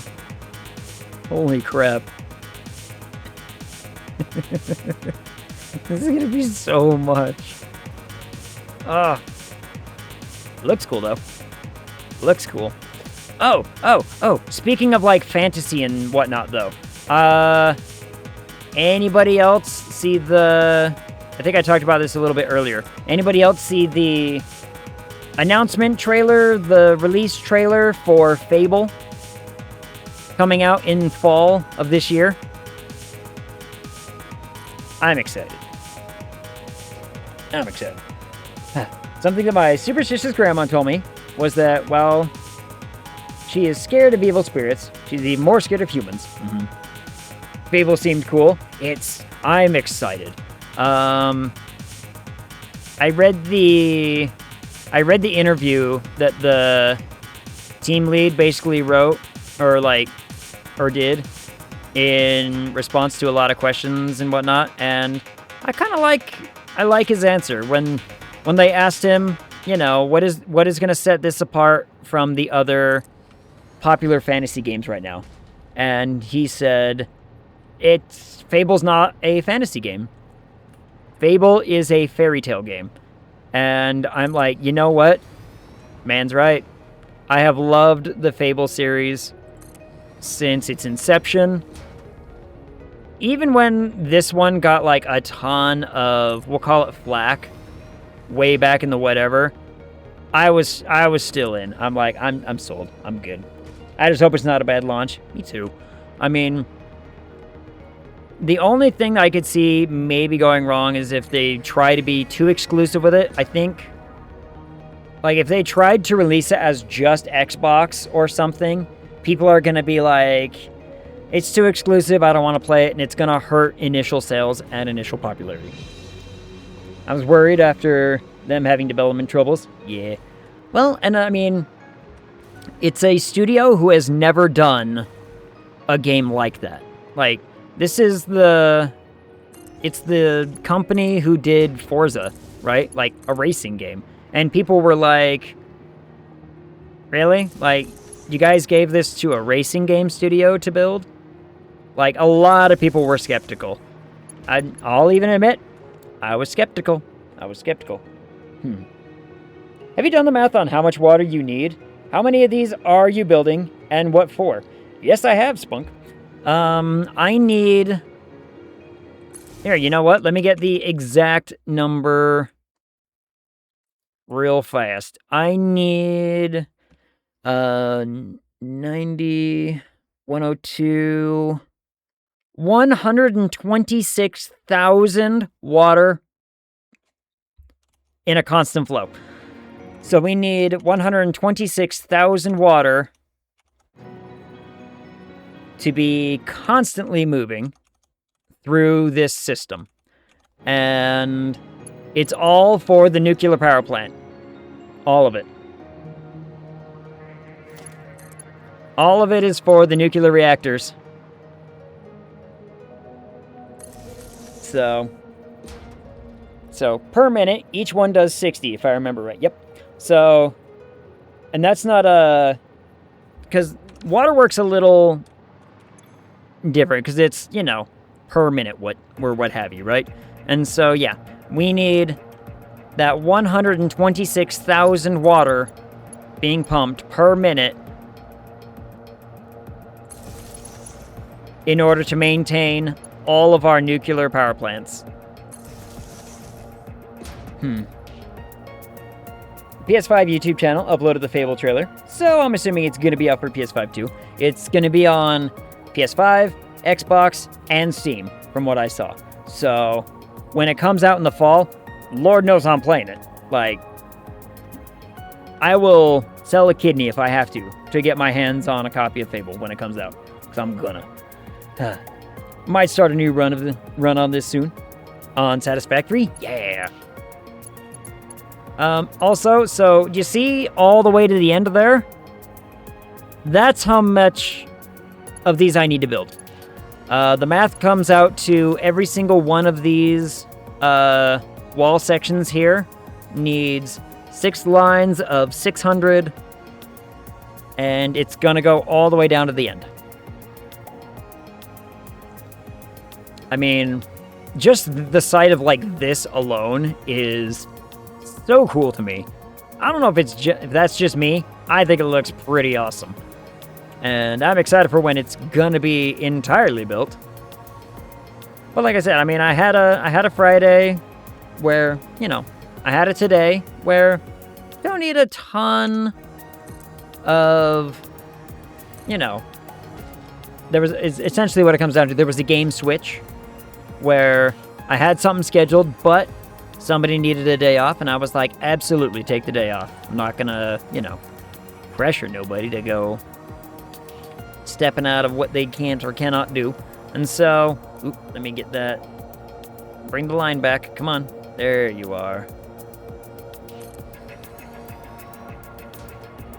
And so I was like, yeah, take the day off. I will find a something. And this is the something. So I know I need this done. And I don't really want to do it all offline. So it's kind of just like a chill Friday where we can be like, yeah, let's just chat about stuff. Build water pumps.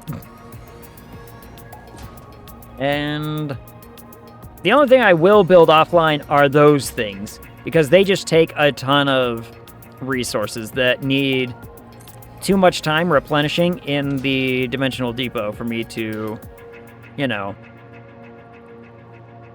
want to sit here and subject you all to. I don't want to do that. I don't want to subject you guys to saying, yeah, now we need to wait for X amount of seconds for cable to, figure its shit out.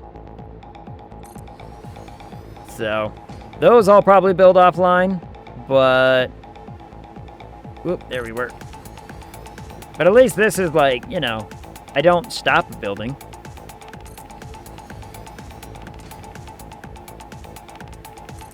And I did a full test run on that one all the way over there to see how it will look. And it looks good. Oh, I need to sneeze. Ugh. So, that over there looks good. So I'm happy about that. I mean, the pipes look good going up the walls and figuring that stuff out. I am going to have to build a water tower just over there to make sure that this all pressurizes properly. But generally speaking, I'm looking forward to how this kind of looks. And we're doing a pretty good job of keeping it as symmetrical as humanly possible. Making it look good. That's the point right now.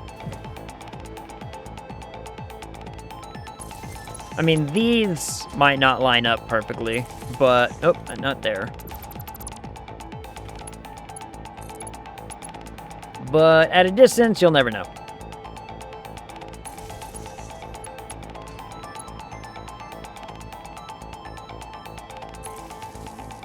I think there's... Because I can't find the exact center on all of them sometimes. I don't know if I can find...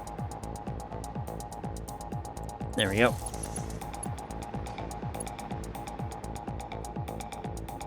Yeah, see, that one doesn't have an exact center, because it can't.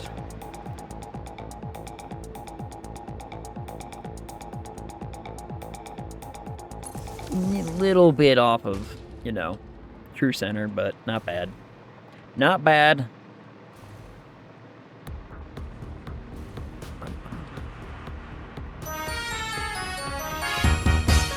Dance time.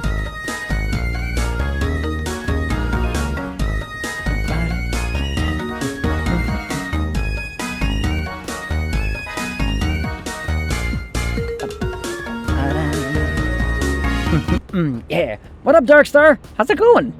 It's been a minute. How are you? We've missed you. I've thought about you a few times. Be like, haven't seen Darkstar in a minute. How's things going, though? I'm good. How you doing? I'm surviving. We're building.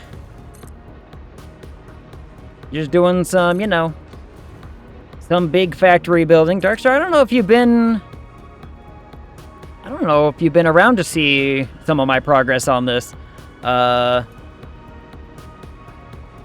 My giant-ass factory. You've been here to see me play Satisfactory before, but I don't know if you've been here when this project got started, but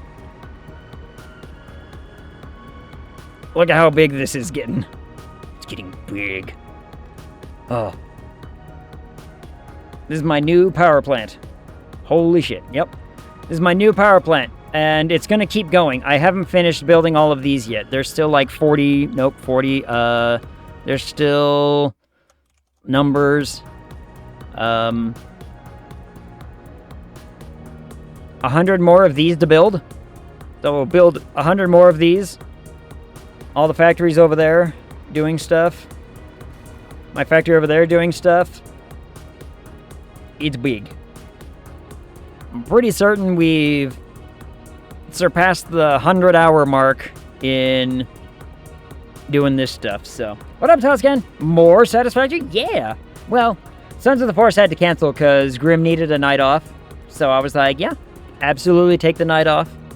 And I will go do some building. We'll have a nice, chill building stram. And this is what I've been working on. Look at this. Look at our new wall of pipe. Wall of pipe is big. I'm falling. So, that's fair. Yeah. So I was like, we'll have a nice chill Friday where we just do some building. And needless to say, so I'm not done building. And we still need more water. Yeah, all the way to the end over there, in fact. All the way over to the end. But that will be all of the water that we need. And I haven't even, like, connected these into their lines yet. I do have a very basic design of what all of them will look like when done, all the way over here at the end. But I will connect up everything once we get it all built up and figured out. But yeah, it'll all look like this, so it looks real clean, looks nice and clean. It looks pretty. It's gonna run exactly how intended. And so imagine looking down over here and just seeing that all the way down to the end. We're covering the goddamn coast. Like, I think it goes all the way to, like, here. I think. I had to even build more platform on the far end. All the way on the eastern end. Just to fit what we will build later on eventually. So. And what's with the different colors? Oh, like blue? I just haven't colored these ones yet. I just haven't colored them yet. I will.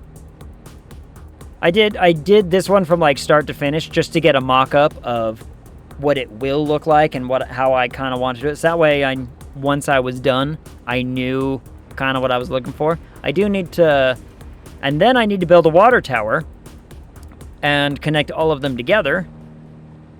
So that's going to take some effort as well, but it will get done. So now I'm just building the pumps for right now. The pumps and the platforms and getting the electrical down here. But, I mean, you can't deny that this is going to look pretty cool when it's all done. To just go down here and look at, like, a wall of pipe and a whole floor of water pumps just working constantly. All of these need to run, by the way. And if I'm looking at power usage properly, we're looking at a lot. 60, I think it's gonna do 40. I think it's gonna be a full 60 megawatts per second. So each one of these things is gonna be sucking up power. But we should have enough once everything is turned on. I have a backflow now of all of the fuel rods that will power these first ones. They're all done, ready to go, ready to get shoved into the system. I just need to, we just need to get water ready for them, so that way we can turn them on. I will also need to get if we don't want to do plutonium right away, because I can't, without the systems in place to start making fixonium, we could turn on the initial nuclear power plant, get the plutonium rods made, which I already have stuff in place to get them made, and then we could sync them, so that way we at least have power, running.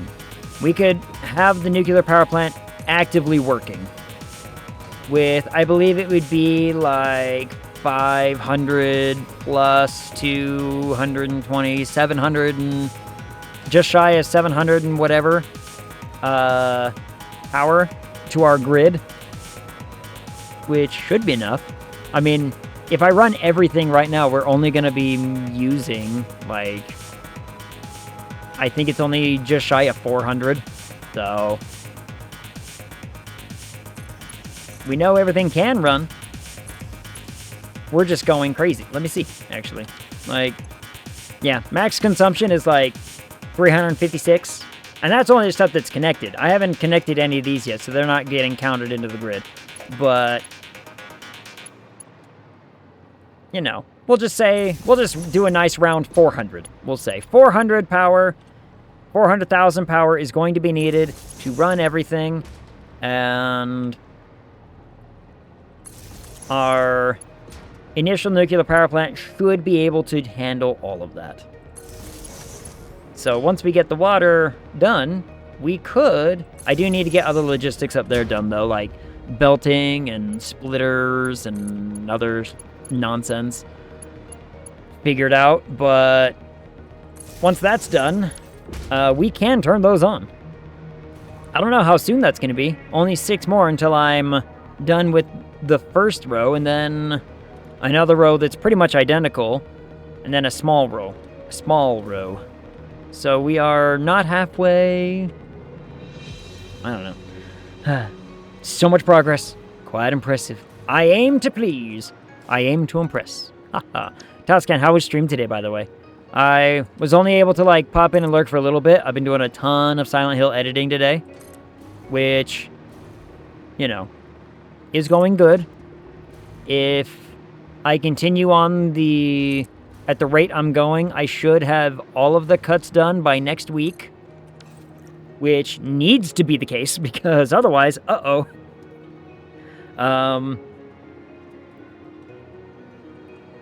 but it's probably going to be like an 8-part series for YouTube, if I'm being honest. It's probably going to be a full 8 parts, because I, like, just the first stream alone, with all the story, all the stuff going on, is like, I cut it down, and it's still like an hour and 50 minutes long. So since I'm not cutting any story elements, it's like it's extending it just on its own by doing stuff like that. So I'm thinking of the 4 streams that it took us to beat it, right? Of the 4 streams it took us to play through the whole game, I think it was only 4. That's right, it was 4, because I played an extra day that week to get it done, didn't I? Or no, we played a different game on Saturday. That's right. Either way. 4 streams to get it done. If I make each one of them 2 parts, I mean, I might be able to get it down to 6. Only because I can get to a point where I can gloss over a lot of the late game, like, fighting. Like, I don't need to feature fighting every single monster once we hit the later sections.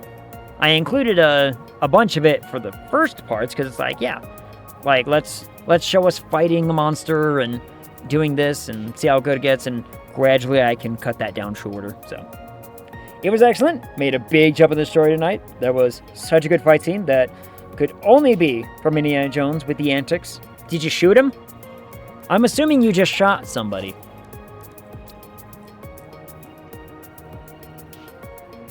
Like, when I think Indiana Jones style fight, that's kind of where my head goes. Or the tank fight from when he's fighting the dude, just like bare fisting. Can't say bare fisting. Bare knuckle fighting on the tanks in Last Crusade. Last Crusade sounds right. I shot Hitler. Just a portrait. Oh, there's a... Have you ever played the Wolfenstein games? The Wolfenstein games are so good. They're so over the top. And they're an absolute blast. Specifically like the newer ones. The older ones, yeah. Okay. So the newer ones, I think, are still pretty fun. They're very over the top, though. Very over the top. As far as like theatrics and, you know, guns and everything. It's very, very good, though. I don't think you can... I mean, can you play it on stream? I mean, there's a couple bits that probably shouldn't be streamed, but generally speaking, I think you can... I don't think it was ever, like, you know, called out for on Twitch, so... But just as like a... Whoop, I'm falling! Okay, whew. Like, there's a... The scene in particular that I'm talking about, and I don't know if I ever want to... I don't know if I want to spoil it. I don't know if I want to spoil it. Some of you might actually want to play it. But thank you for stopping by. I appreciate it. Absolutely. I try to jump in, and even if I can't, like, type, because I'm, like, working on something or I'm out and about, like, I try to get in on most everybody's streams when I can. Like, I'm already lurking on... Like, I have a tab open, lurking on Shenzo right now. When I saw B played a little bit today, I hopped in for a little bit just to, you know, boost a little bit of number up and everything. Like, I try. I went and I was in Aquila stream, or for a little bit. Like, talked to Aquila for the time I was able. And so it's like, I try to get in to as many places as I can to support where I can. But it's very difficult, to say the least, to be like, I can't be everywhere all at once. But if I could, Lord knows that I would. If I could clone myself. Honest to goodness, if I could clone myself, me and my clones would probably open up, like, a pizzeria or something, or some sort of, like, you know, fast food spot, because I did that for a long time, and I could run a whole store by myself. It sucks. Did I ever tell the story about how... Oh, I'm going to tell this story. I'm going to tell it again anyway, even if I had. Ag Bot Farm win? I need to. Wouldn't that be cool? Wouldn't that be cool if I just could make more of me? So... Oh, I forgot to build the things. Years ago. We're talking... like 2007, I think. 2006, probably, actually, is probably more accurate. I was working a seasonal job. And I had worked at a pizza place before this job. And it was kind of just like a seasonal holiday sort of thing. Like, it's only open during the summer. But they had a fast food place there, and it was a gas station. I had been working at a gas station just before this, and the job was basically, every once in a while you'll work the gas station, but we need someone who has experience in fast food to, like, run the fast food side of things. And so I was like, okay, I'll do like a half and half sort of whatever. Like, I can go in and do ordering for the fast food and, you know, inventory, stuff like that, as well as, like, work it from time to time while I do the gas station side of stuff. And there was one day that happened, and I was livid. We're talking, I was gonna hurt people, because the time came for the fast food side of things to open. I was working convenience store side that day. Like, that was what my schedule said. And so there I was, getting ready to work and everything, and I noticed that opening time for the other side, nobody had shown up yet. No one had shown up for the fast food side yet. And I was like, that's worrisome. I tried calling. Nobody answered. And I'm like, okay, what's going on? How come no one's down here? No one shows up. luckily, like, early morning is not exactly busy over there, but even still, people are already, like, kind of sitting there saying, hey, the people who do want food early are kind of like shit out of luck, and I'm like, okay, I can't do that. Like, I can't let that happen. So I go over and I open it up, like, I get everything ready. Anytime I had, like, a moment of peace to try to go over and do that stuff. So I'm basically working the fast food side and the convenience store side. And everyone on convenience store side, I explain what's going on, and I'm like, I will be with you as fast as humanly possible. I just need to run over there, do this, run back, do that, run back, and I'm just running back and forth. Luckily, again, like, you know, early morning, not too bad. But then 11 o'clock rolls around, and people are, like, starting to drift in looking for lunch. And I'm like, still no one has shown up. I did all this in the hope that as soon as someone did show up, I would be able to say, hey, guys, like, I don't know what the fuck was going on, but I got your shit ready. Go, right? No one has still shown up. And so lunch happens, and I'm going mad actually running both sides of this store. So I'm like, I'm taking orders, I'm making food, I'm running back and forth to do gas station stuff. Finally, one of the other, it was like her day off or whatever, but one of my other, she only worked at the gas station, but she walked in and was like, yeah, like, I'm off today. I, you know, had my phone turned off, but I came down to, like, maybe get lunch, and what the hell is going on? And I explained the situation, and she's like, oh God, you go over there and do that, because fast food obviously makes more money than convenience store side does.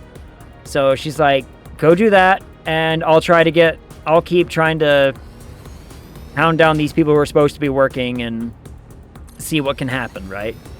And I'm like, fantastic. So I run over and I'm working just fast food side, but lunch rush in a seasonal, like, exciting place, I was so goddamn burnt out to the point where we had another company working in the same building. They did, like, boat detailing and boat storage stuff.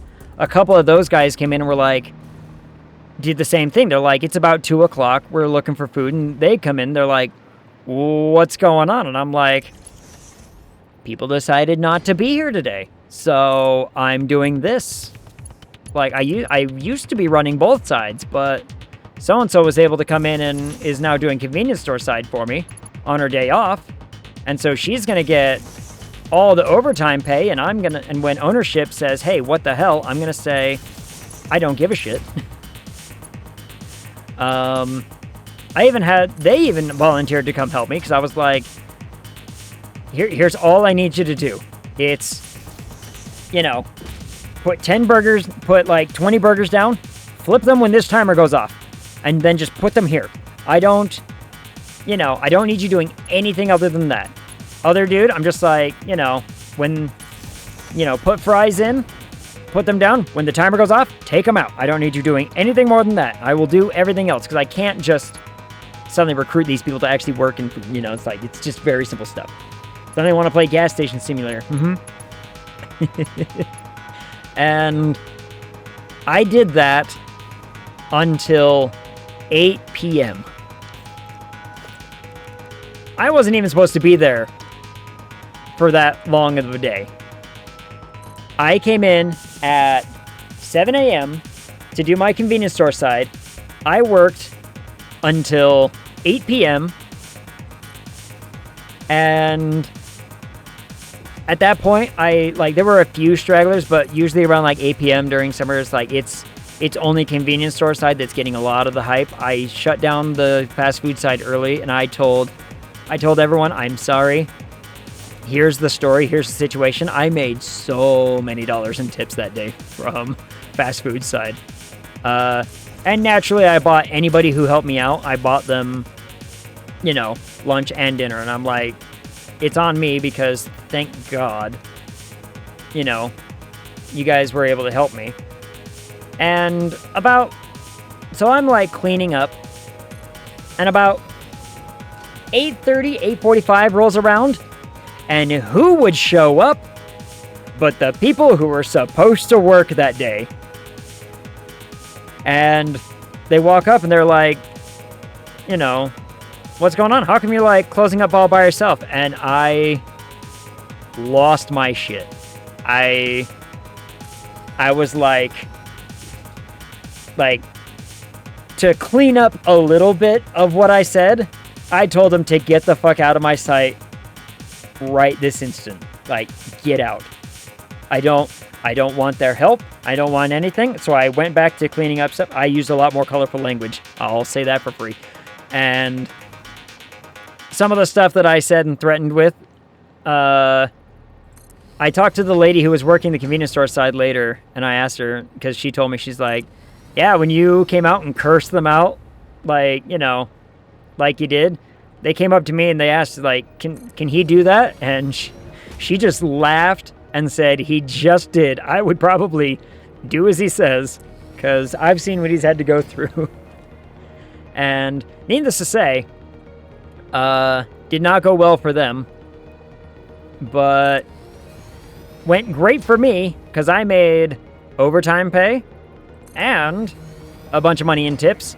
I never want to do it again, but can safely say I have done the thing. I ran the whole store by myself, essentially, for hours.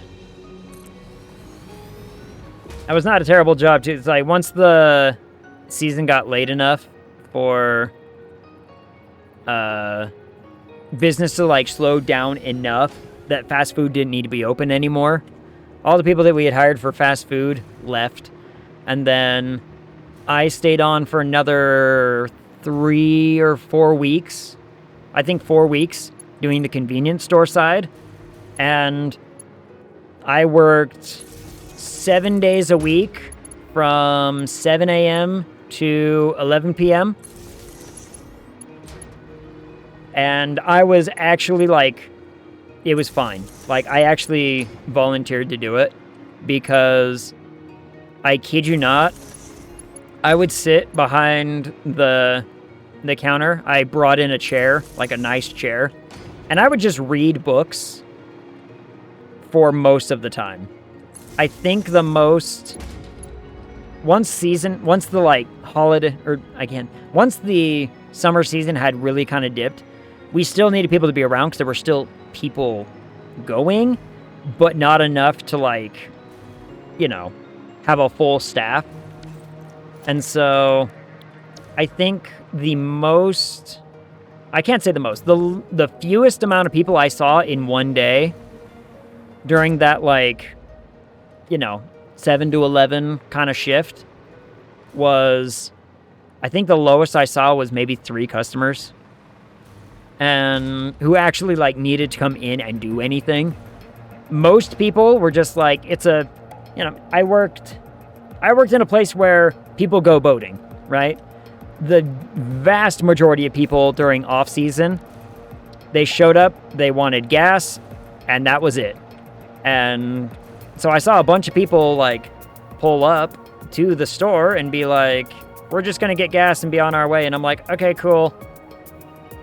Or a few times where people are like, you know, it's our last big whatever of the season. Do you have beer? And I said, yes, we have beer. Come on in. So, you know, it wasn't crazy. So essentially I'm working like 13-hour days where I can do nothing for most of it. Like, I just read books the whole time. And then, you know, I mean, you show up, my first 30 minutes is opening up a bunch of normal stuff, and then late at night I would just restock everything. It takes me like 30 minutes, and then I would just go home. Made enough money to buy my very first car that summer. My very first car I bought off of the earnings from that seasonal job. So Can't really say I complain. Never gonna do it again, though. They tried. They asked me to go back the next year, and I told them I'll only go back as, like, a,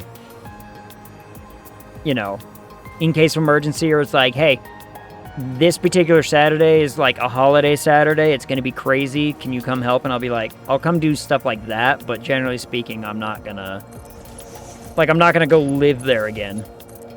Like I had done. I didn't want to do that. So, and they were fine with that. They were like, we'll pay your gas to get down here on, you know, every few weekends or whatever. And I'm like, okay, that's fine. But never again. Never again. And even now, I know the owners of the place, even still. And they own a lodge in Wyoming now. And they've offered to be like, hey, we're always looking for help over here. And I've turned them down. I'm like, nope. Nope. No offense, but I know how you guys run a business. And I don't want to be a part of that right now. Like, that is not my jam right now. So, you know, pretty normal, casual stuff. Very busy, but I've done it. It's awful. Look at how much I've gotten done, though. Holy shit. Look at how much we've gotten done in the 2.5 hours. It's only been 2.5 hours. Do we think I can finish it? Do we think I can get all the water pumps in? I mean, I'm getting faster.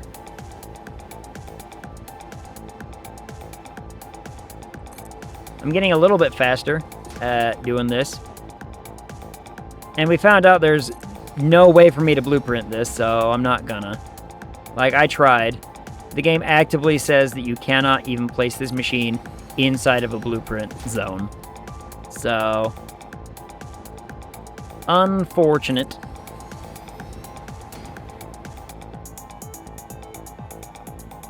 Life would have been very easy if I was able to, but couldn't do it.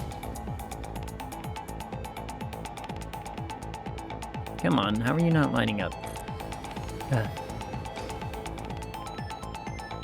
Oh, what was I was gonna talk about something, now I can't remember what it was. I was gonna talk about something. This has been on my mind for like a couple weeks now. Oh, okay, I remember what it is. Okay. Is anybody else really kind of sad that we don't have a scary thing of the week show anymore? I'm kind of sad about that. Like, we're talking the old, like, Tales from the Crypt, Tales from the Dark Side, sort of like, you know, sort of show. We kind of got that back with American Horror Story, but let's be honest, American Horror Story really took a dive after the circus one. Like, the circus one was great, but after that, I think, like, Murder House was the only decent one, and it's kind of just whatever now. Because and I think the problem is it's just all one plot. I don't know. Never watched American Horror Story. I've heard great things. Some of it's great. Asylum was good. Murder House was good. Circus was good. And then I think the problem that I ended up having with them, though, is they're not, you know, like, their plots are pretty predictable. What was it? Like, the 80s one or whatever? I think it was something like that. I think the 80s one. You can load up the extractor with shards, then copy with shards in it and paste it. I have done that, which has been nice. That's been very, very helpful. Also, welcome in. I'm gonna get this right on the first time. Canis Sapien, nailed it.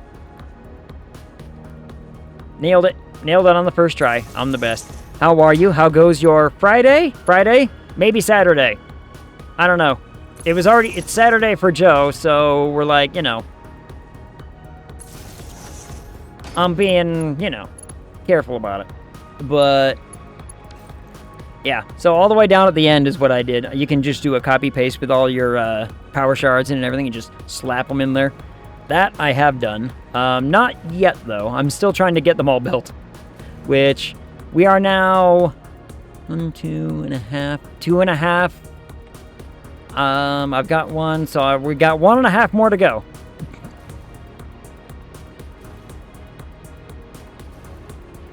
This is gonna take me a minute. But yeah. How would you... What's the shortened version of this? What would shorten this? I don't know. Do you play some Satisfactory, though? Are you a Satisfactory buff, like I am? How am I gonna...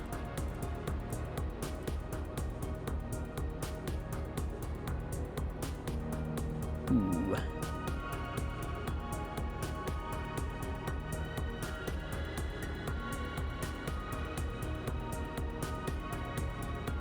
It's kind of right around there. Like, okay, if I get this thing lined up with a little more to the left here.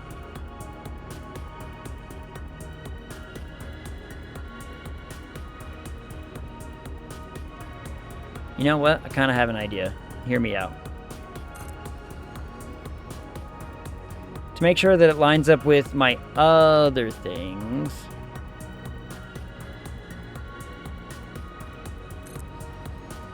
What if I just do it like this?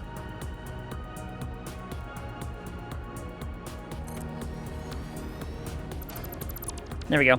Now I know it lines up with the others. Fantastic. Whew. So yeah, just a few more rows to go. Just a few more rows. But...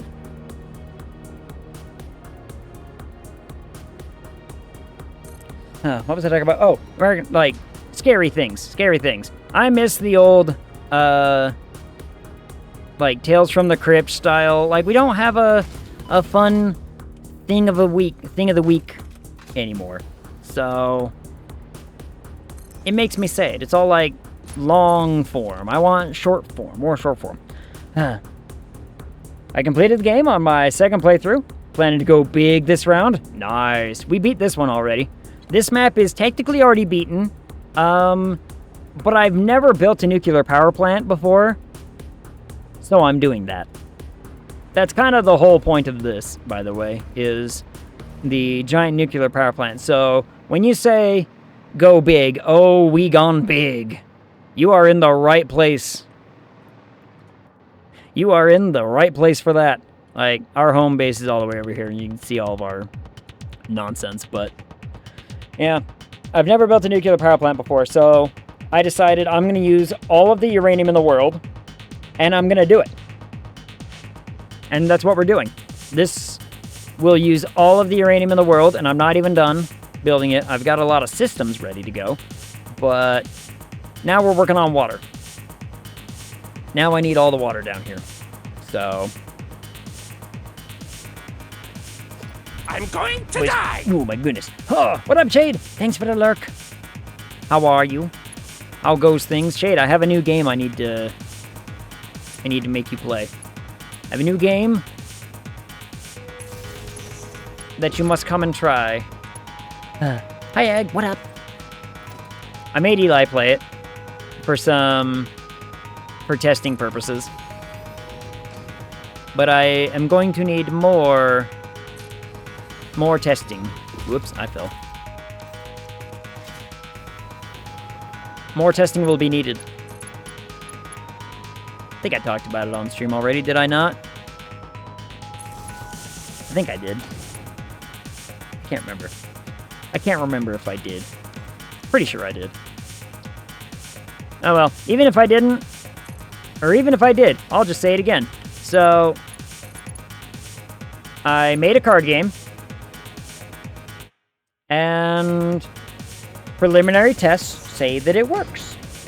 So, doing okay. Start my new job next Monday. So streaming may be in the air for a few weeks. Would love to check out said game. Yes. I made it. It's my own design this time around. So, I was like I said, I'll just, retell the story because I can. I was working on my Dungeons and Dragons novel, we'll call it. We'll just, say what it is. And I got to a point where I'm like, they need to be doing something other than just sitting in a tavern and drinking, right? It's like, sitting around in a tavern and drinking is not very exciting. What else can they be doing? And I had the idea of being like, oh, well, maybe they're playing, like, a card game. And so I scribbled down, like, the story of just, and with, like, actions of, here's what they're doing. It doesn't need to make sense. And then the very next day, I thought to myself, but what if it does make sense? What if it can make sense? Wouldn't that be more fun? And so, naturally, me being the, over-enthusiastic perfectionist that I am, was like, I'm gonna, like, define the rules with this. And... oh, wait. I built one too many. So I tightened up the rules, and I made a little rule book, and it plays. I did a few personal play tests just to see if it works, and it functions. And then I did some more play tests with people involved. I adjusted a few rules, and it functions. And I think it could be cool. Like, I had fun, so... and the people I played it with, we had fun. So, maybe. I don't know. Also, yes, what Talscan said. Good luck on the job. Ugh. I know starting a new job can really suck the beans sometime, you know what I mean? It can really not be fun, but if it's a good job, then all the better. So it'd be like, yeah, it might suck for now, but it will get better. I should really place that on like a hotbar or something. Should really place this stuff on a hotbar just to make my life a little bit easier, but I don't.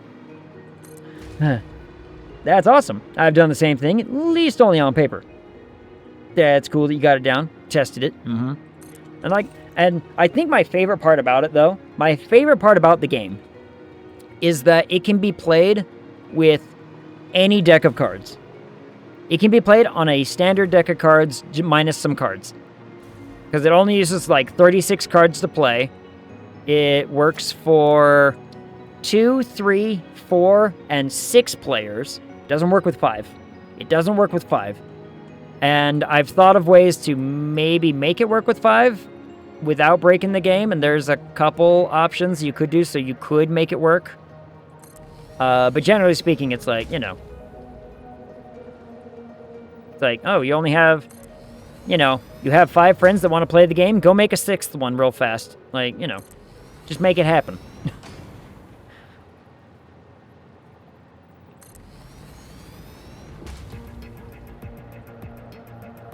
So, at some point, if I do a little bit more testing and see that it actually functions, if I ever get to the point where it's like, I should copyright this, or at least get a name and rule book associated with it that I can copyright, then I could probably, show it off more. But until I have stuff like that, especially with creative works and how people in this world are, it's the same with, like, this is why you have to have people sign, like, legal paperwork if they're gonna do, like, test reading for you, or this is why people who make movies, when they get test audiences in, they're like, you are gonna sign this very strict NDA. If you leak any of this, we will sue you into oblivion for pretty much whatever the movie cost us to make. Because they ain't playing around with that shit, you know what I mean? So, some more testing is needed, though. More testing is still needed. And I think I've refined some rules enough. I'll probably try it with my D&D group, who I guess are the people I initially made it for, kind of. Like, get them to actually maybe sit down. We might have to do that in, like, person, though, to make that work. But it could be cool. The way I tested it is I built a little, I built a game in Tabletop Simulator to test out mechanics and everything. And I'm not savvy with Tabletop Simulator. So it's a little clunky. And I don't know how to script those things. I don't know how to do the other ones. I'm just like, they're gonna send the Pinkertons like Wizard of the Coast. Damn right they will. Or I will. Or the movie theaters. The movie people will. You know what? I wouldn't put it past a movie studio to kill somebody. I don't think I would put it past them. I should have been doing this like this practically the whole time. Oh well.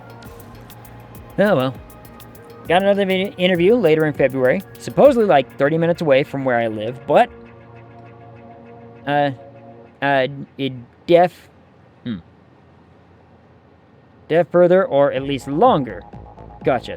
It's also not what I am used to, and the hours don't let me do too much with appointments. Gotcha.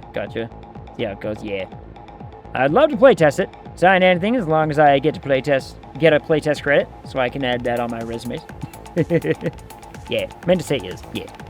I gotta get a few more things refined. Like I said, I gotta play in person. Would play easier than tabletop, just because of card manipulation, right? Like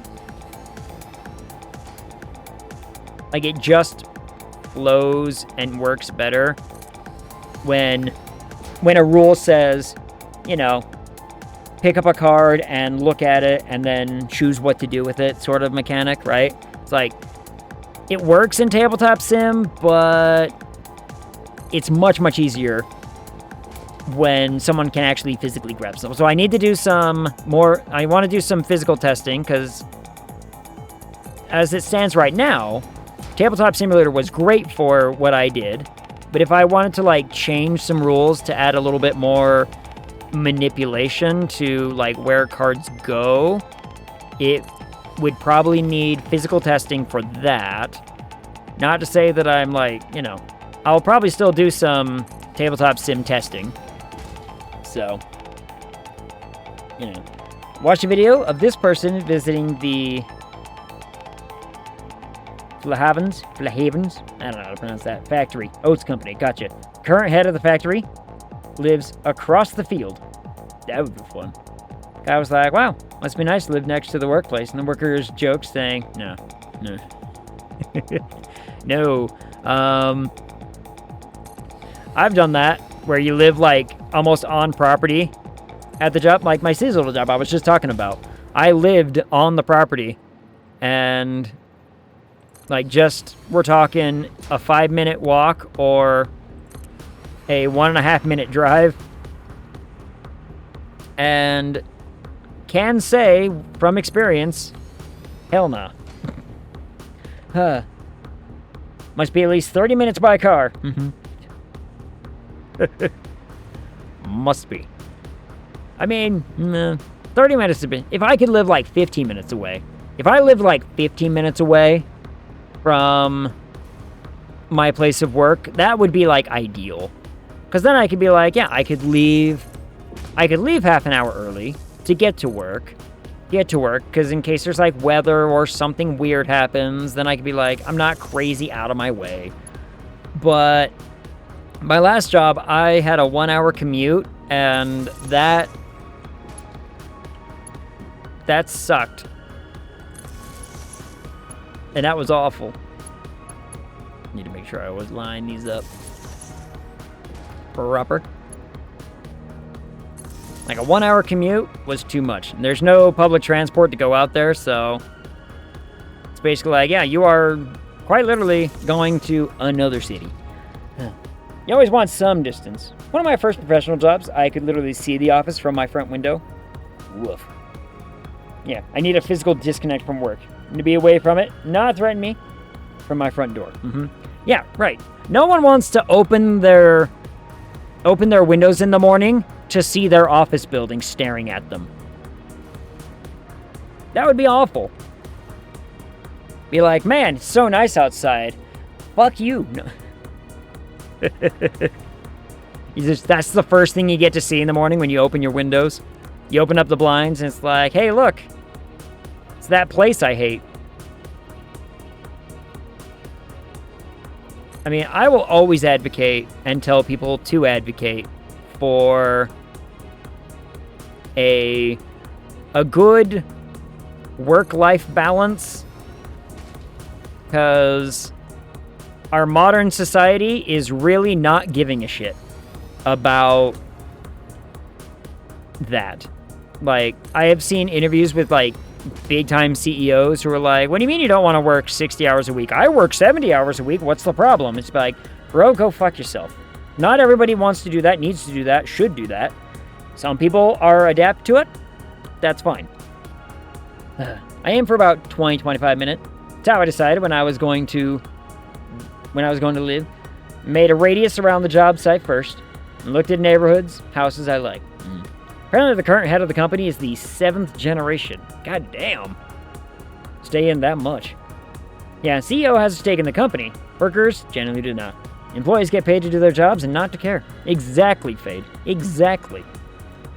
I'd rather work from home. Oh, if I could manage to work from home, I would do it, but... And can work from a yacht with cocaine. The cocaine is what makes them able to work 70 hours a week. Let's be honest. I find it so stupid. Okay, so I have so many gripes about my last company that I worked for, but here's another one for you. This one is just the epitome, the absolute essence of why people hate these rich CEOs. And it's because they were talking about relocating the company. And everyone was like, okay, I mean, relocating the company is one thing. Is there going to be incentives to relocate with you? Is there going to be, some sort of stipend for relocation costs, stuff like that? And the answer was no. And instead of giving us just give me a flat answer of we don't want to pay that kind of money, I would accept that more than what this CEO tried to do. Because what he tried to do is sympathize with the worker. And he told us about the time that he sold his house so that way he could continue to operate a business. And we're like, okay, like he's sitting there, it's like, I bought a house for $5 million. And I ended up having to sell that house for like a loss at only $4.5 million because I needed to keep the business going. And everyone in the room of that meeting did the eye roll, shake of their head, face palm, and he did not understand. Yeah, stipends, incentives, bonus. Never heard of the words. And then you read an article about the company earning a record $6 billion. And yeah, so like he tried to sympathize with us about how, yeah, having to sell your house and relocate is difficult because look at what I had to go through. And literally some of us were like, some of us are living in an apartment with roommates for this job. What do you mean you want to sit here and try to like, yeah, I can relate, fellow poor fuck. Yeah, that's what he tried to pull. And I kid you not, I'm pretty certain that there were about, from a company who only had like 12 to 15 employees, we lost 6 employees after that meeting. 6 employees basically said, no, I do not care where you're going. I don't care about the opportunity. I'm out. And I do not blame them. I did not blame them at all for wanting to just say, nah. That sounds like more work than I'm willing to put up with. And there's clearly no reason for me to want to do it. So, you know, whatever. It's like those celebrities during COVID in their mansions doing a video about stay at home. Exactly. Exactly that. Or the, like, you people have zero relatability to the common man. Just, you know, with the money that you make from one movie, me and the generation after me could retire. Like,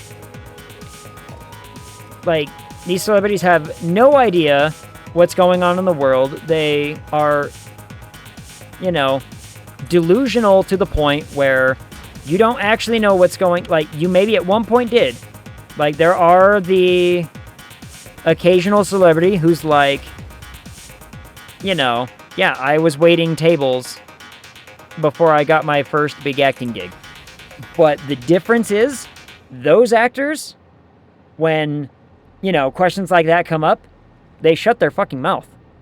Because they're like, I'm not going to talk about that. Like, what's a great example? Like, a great example, I think, is, I think it was Matt Damon,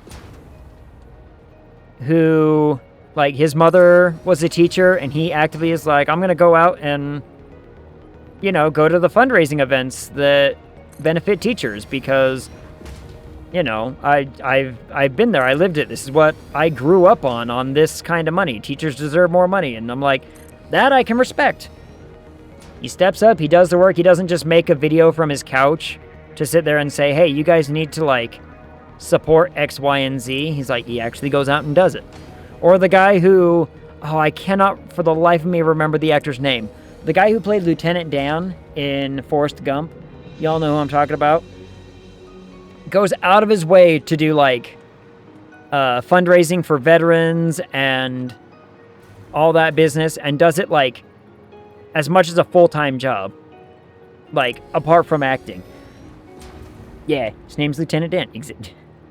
Exactly. But he does stuff like that all the time, and I'm just like...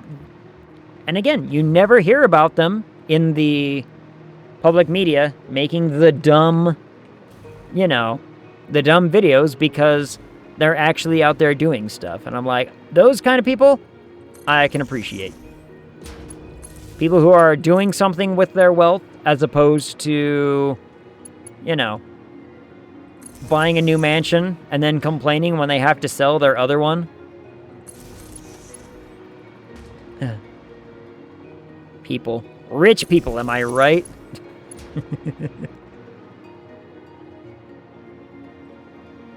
Whoop, what the? Oh, the autosave stopped me. I was like, I clicked it, it didn't build it. Why not autosave? The autosave was active and doing something. Yeah, think of all the shareholders' monies, guys. Exactly. Think about the shareholders and what they have to go through right now. And be like, bitch, you just collect money by existing. Like, again, it's one of those situations where it's like, if I had 1 year's salary from one of those people, look at how many pumps we built, guys. Look at how many pumps. Is it enough? No. I think we're only 1, 2, 3, 4, 5, 6, 7, 8. As soon as I get to there...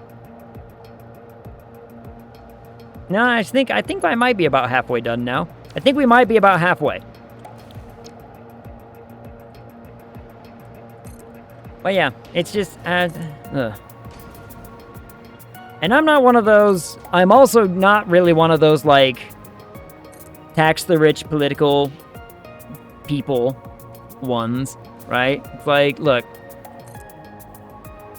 people just need to stop with this idea that...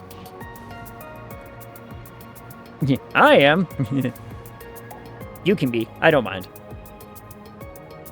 I'm just up in these arms of saying, like, look, at some point,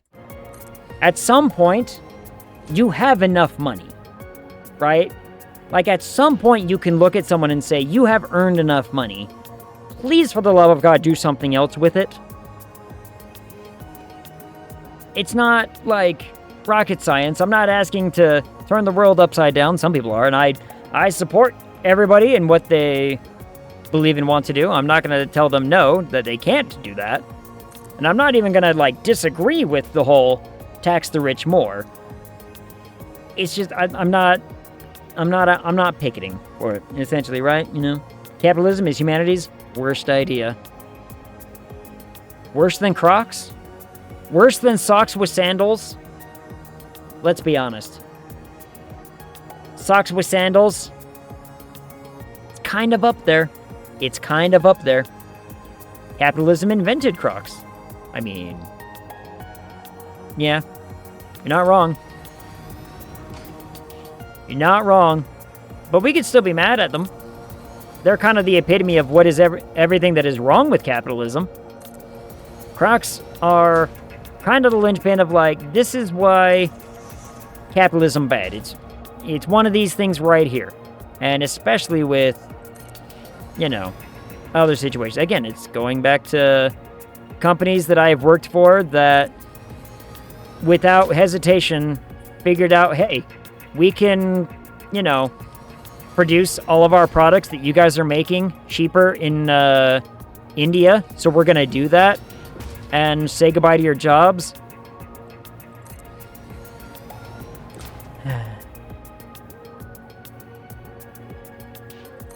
It's awful. And the worst part, okay, I think the absolute worst part about people like that is they think they're such a visionary. They think they're such a visionary by literally just saying, I can get this machine that I sell made cheaper somewhere else, and I'm going to do that. And they think they're some sort of, like, business genius. It's like, bro, anybody can do that. And then they try to trick you with this idea of, like, oh yeah, well, do you have contacts in, like, China? Oh, didn't think so. I guess you can't do it, can you? Be like, bro, it's not hard to, like, I've worked in international purchasing. It's not hard to get contacts in another country for making products. I've done it. I've done it for my own projects, in fact. I investigated it for my own projects, at least. I never ended up buying because it was going to cost way too much. And I couldn't afford it. So I was like, no, if it's not making it cheaper on me, then I obviously can't do it, right? So, but all the same, there are people out there, there are business owners and people who think that they are God's gift to business, to the business world. And if you don't see their vision, well, goddamn it, you're just, you know, you weren't meant for this sort of lifestyle, I guess. I don't know. Was that for the currency you made? Yep, it was. Turned out it was gonna, like, if I had bought the machine, if I had bought a press and a grinder and done it myself and paid myself, you know, essentially to do it, it would have been so much cheaper than having a company in China who does metal do it there. And like, I had contacts because of my last job doing international purchasing and everything with people over in China, and I talked to them, and a lot of them said, like, the problem isn't that we can't do it for cheaper, it's that we can't do it for such a low amount of things. Like, you have to, the more things you buy, the cheaper it gets. For some reason. Like, well, I can't say for some reason. I know the reason. But that's just kind of how it works when it comes to production. Is that if you're like, hey, I want to build, if I go to a company and say, I want to build 20 of these, they're going to look at you and be like, all right, well, like, if you're only going to make 20, we're going to charge you 100. Well, 100 of whatever, we'll say. And you're like, cool. But then you come back to them a year later and you're like, hey, I want to buy 20,000. Like, I want 20,000 of these made. Suddenly, price go from, you know, 100 to like 30. Because they see it as like, okay, instead of just making $2,000, we're going to make 60,000. And it's not like it's that difficult to make in the first place. So we'll do it for this. And that's pretty much how it go. Is the scalability of it takes a big chunk. All right, we have an hour. I think I could get this. I think I could get this done. I think I can get this done in the hour that we got left. I think I can do it. I'm pretty confident. I've been talking a lot. I need water. 1 second. Water time. Hydrate, everybody. Ugh. Especially if you've been doing what I'm doing and talking for 3 hours straight. Ooh. But yeah, I think I can get this. I think I can get all the water pumps done. I don't know if I'll get it piped. Probably not. Because that's a lot more work. But I think we can get the pumps connected to the grid and get the shards in and all that business before time. Boop, there we go. So it's only 1, 2, 3, 4, 5, 6, 7, 8, 9, plus 8, 17 left. Now I've done more than that. I mean, having a couple of things on blueprint style has been very, very helpful for this. Only reason we even got all these done is because I had the blueprint for them. Also, it's time for a new tape. New tape. Change tape. This one. I don't know what this one is.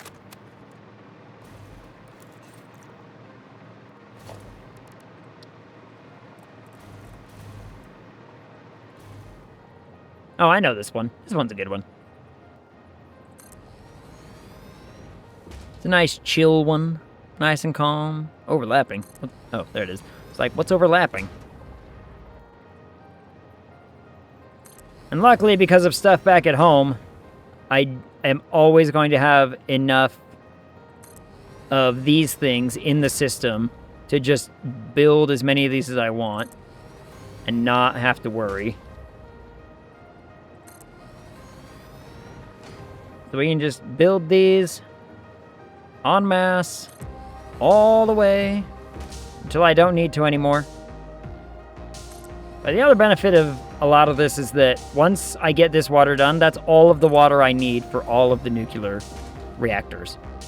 Even the ones that I haven't built yet. This would be set up and ready to go for all of them. That way we don't have to deal with it again. There will still need to be some water done elsewhere, probably where, like, Caterium is, because I do need to get some of that stuff done. Oh, and if I'm going full regalia, if we're doing the mods bit and going absolute mad with power, which I think that's the consensus, we're going mad with power. So we're going to mod in some more nodes to go crazy. We're gonna need a whole nother factory similar to the copper one of Caterium. Because I'm gonna need so much Caterium. So much Caterium is gonna be needed to do Fixonium to the scale that we are doing everything else in. And since I've already proven that I can make this thing operate and run under the confines of the current world limitations, I don't care. Whoop, whoop. Lousy mouse.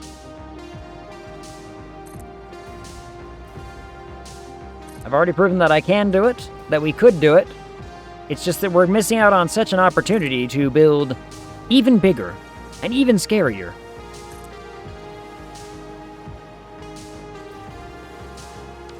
So let's see, this is how 12 per row. This is how many? How many am I actually getting built here? 200, 300, and 340, 300, 420? 420? Yeah, 420. water pumps? Many.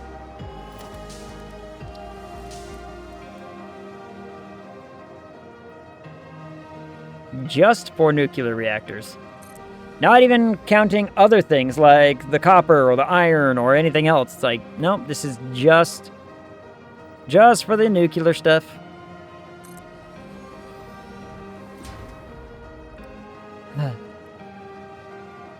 Whoop, there we go. If only I was able to blueprint these things. I even went online and tried to follow the... There are people who say that you can blueprint with the water pumps. I tried the things that they said. It didn't work. So... I'm calling them out as wrong.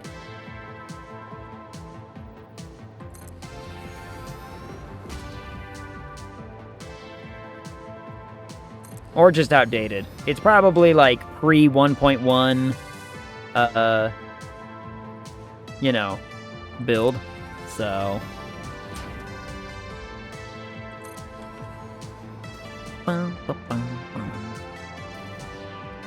Little techno time.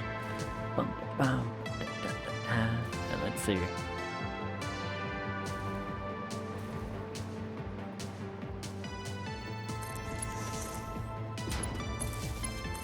Now, I probably could have built those a long time ago, but I didn't. Probably when I was building all of these, I could have built the power pole just to make one more step less. But I don't know. I don't know. What do I want for food tonight, everybody? What should I do for food? Oh, wait, I'm making pasta. Never mind, I'm making a pasta dish. I lied about everything. I know exactly what I want. I got a pasta dish I'm going to make. It's going to be noodles, cheese, some shredded chicken, and delicious. With a sauce, of course. I completely forgot. Assuming that my brother isn't here tonight, because he falls asleep in the living room next to the kitchen, and I feel bad trying to like cook something, so I don't. I'll usually just be like, well, make myself a little microwavable something instead, because I have a microwave in the basement that I can, you know. Come on. There we go. Whoop, autosave.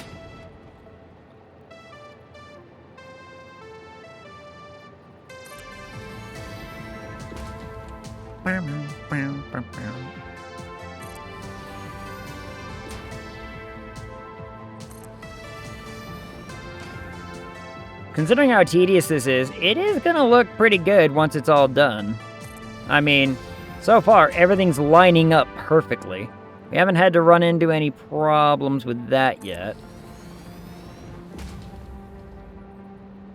As long as I get it close. Oh, haven't heard that one in a minute. Haven't heard that one in a minute. Oh, Darkstar, why?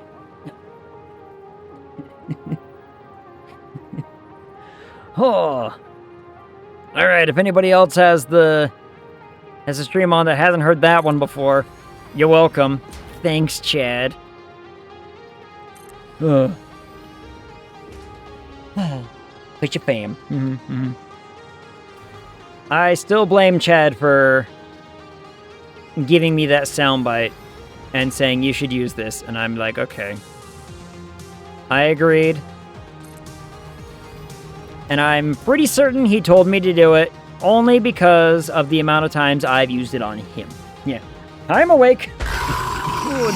Then the lemon happens. The lemon's bad too, but I think the daddy is scarier.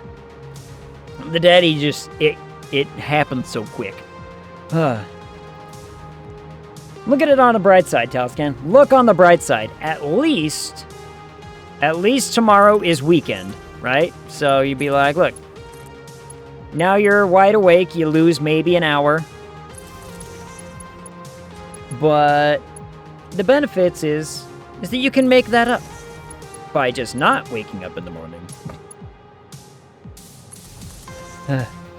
Wake me up inside, can't wake up. Something, something, yeah, can't remember words. I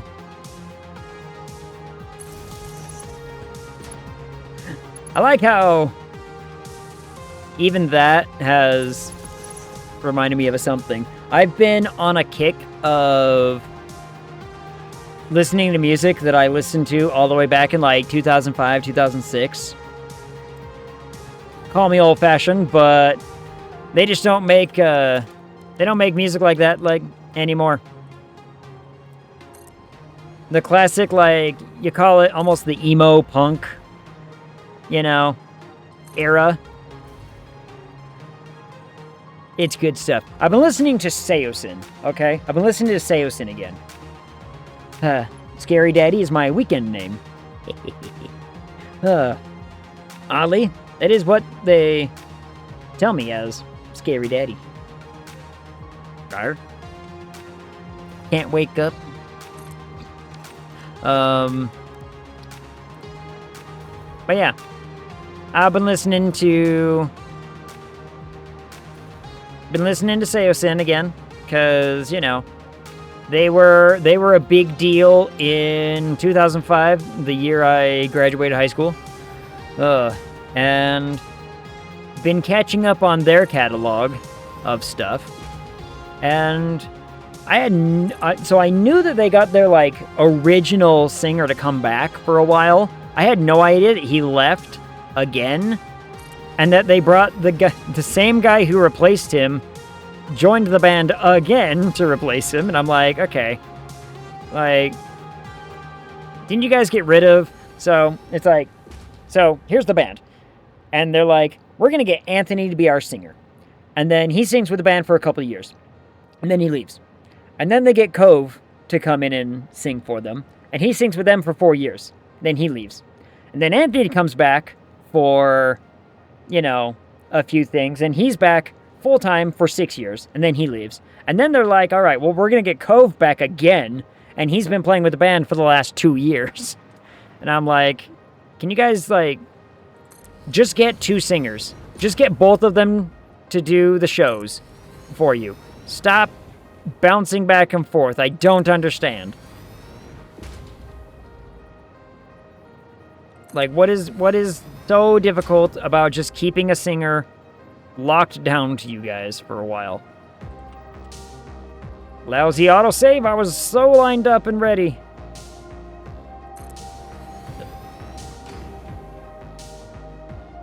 Oh, and speaking of 2000s bands that had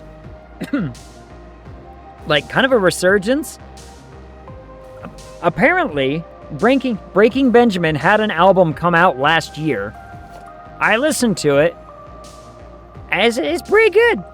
It feels very much like their old stuff, with just a little bit of a different, take to some of it, but I was like, did not have that band coming out with a new album on my bingo card. Didn't see it coming. I don't think it's as good as their... I think it sounds like their old stuff, but it's not as good as their old stuff, if you get my meaning. Like, I like the nostalgia trip, but I ended up being like, now I'm just gonna go listen to your old album. Which I guess is the point, I suppose. Like, garner more attention, get more views, get more listens. Ooh, water. Delicious water. Oop, that's the wrong button. I really should put this on a hot bar.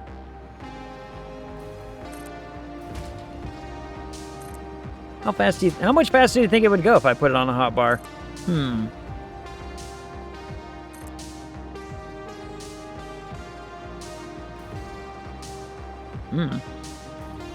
I don't know. And I don't care.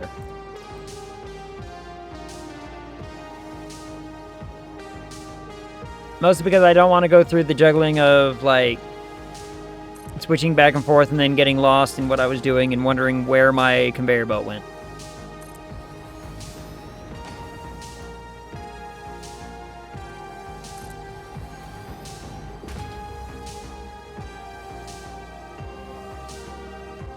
There you go. I was about to say, I'm like, come on, just line up. Line up.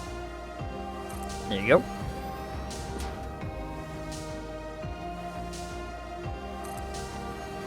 Line it up, place it down. Line it up, place it down.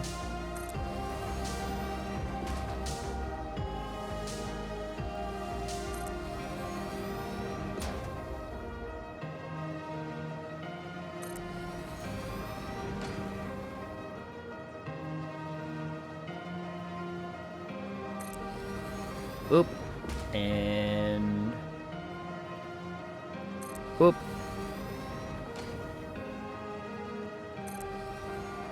Come on, I'm so close. If I can just get the... If I can get the things in the water, I'll be happy. I'll worry about piping another day, because that's work.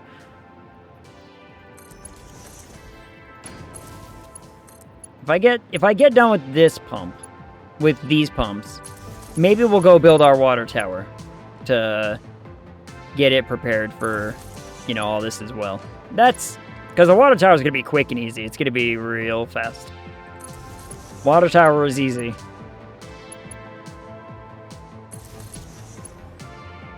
Lots of pumps though. Work.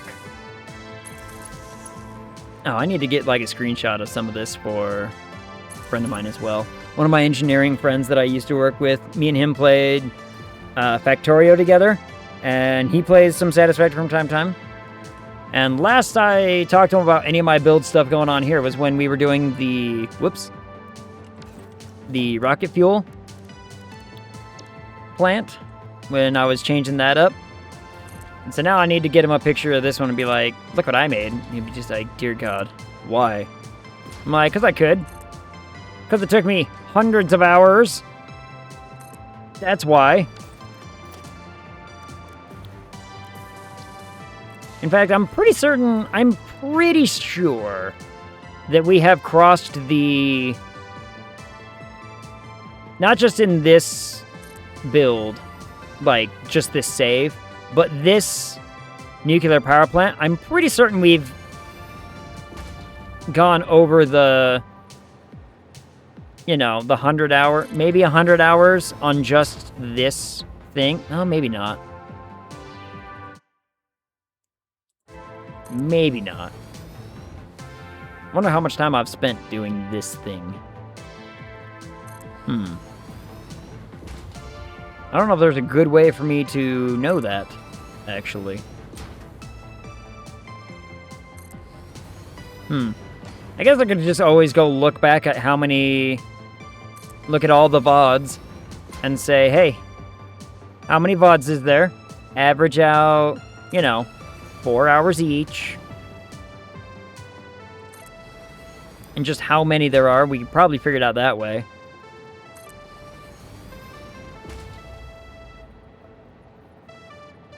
Actually, doing it just that way means I've certainly gone over the 40. So I've definitely streamed this more than 10 times. So, good night, Egg. Good night, chat. Good night, Fade. Sleep well. Have a good weekend. Yawn. I need a something going on this weekend as well. I need something to happen. Well, never mind. I've got D&D happening this weekend, and that's fun, fine and dandy. But I need something else.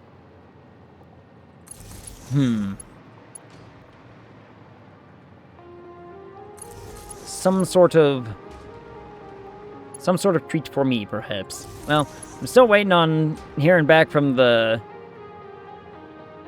clinic about when I can start earning some money, some extra money again. And oh, great news! The website that I usually did all my commissions through finally has an update for us. And has finally said, yeah, we recovered tons of the data. We recovered account profiles, we've recovered contact stuff and all this business, and I'm like, fantastic. When's it going to be up? Oh, probably another week or two. And I'm like, that's still far away, but at least you got it. So, want some freezing Snowmageddon? I'll send some your way. Good luck. I mean, I've been begging, like, I hate snow. But even I can look at this and say, like, our weather patterns here and be like, this is wrong. Like, we should have so much more snow than we do. And we just don't. And it's scary.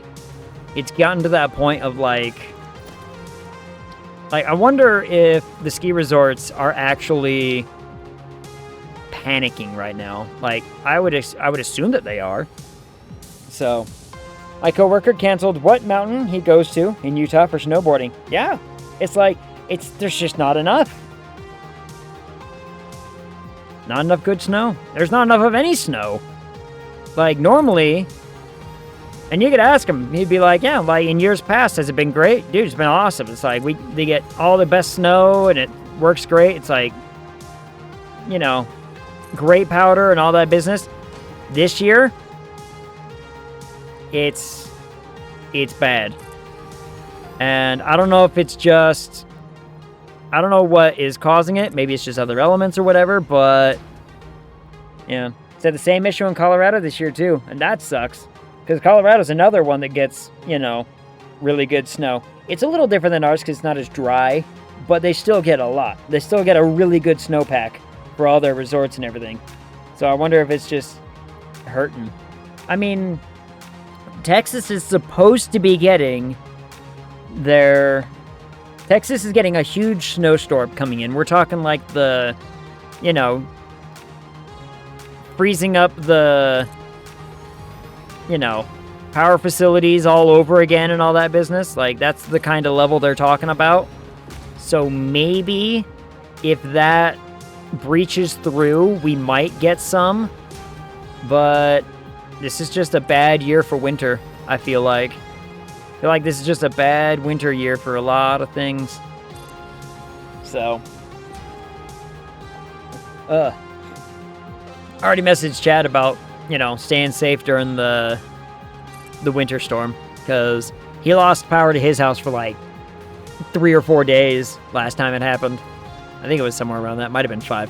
But, you know, it's not a fun time. Might have only been a couple. Yeah, either way. Even if it's only a couple of days without power because of like a winter storm is not good.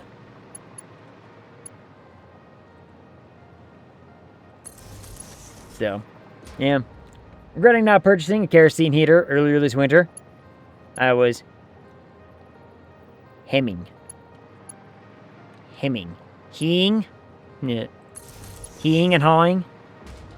I'm going to assume it probably meant heeing, because autocorrect is like, you absolutely mean hemming, right? And I'm like, no. For whatever reason, autocorrect really hates when you make a word that has more than 2 vowels in it. They will change the entire word to be like, we're going to fix this for you. And like, not what I was after.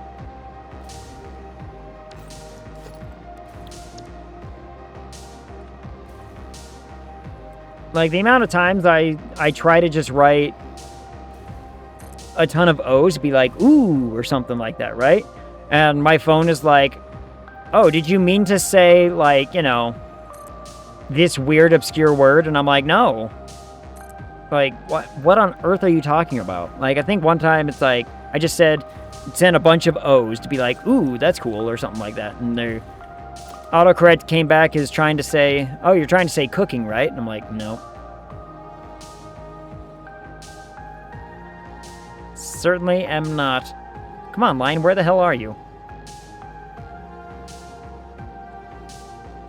Where the hell is this line? Oh, there it was. I saw it for like a split second. Holy crap. That's going to be as good as it's going to get, because I cannot see the line. Or the line doesn't want to pop up. Has anybody seen Zootopia 2 yet? I have it on digital and I haven't watched it. Like, the first one was good, I guess. And so I don't know, I've been delaying watching it. Like, is it good enough that I should dedicate my time to watch? Nope, not yet. I don't know, like, I have access to it on digital now, and I was like, oh, I should probably watch that. And I've had it for like 2 weeks. Haven't. Like, I don't know, maybe, am I just getting old to the point where it's like, look, movies are a time sink that I can't dedicate my life to right now? While at the same time, I'm just like, you know, doom scrolling on YouTube. Like, who has the time in this world to watch a movie? Doom scrolls for the next hour and a half. The curse. The curse of our generation. Alright, I've only got half an hour left. Can we get this done in half an hour? I might be able to. I might be able to manage it.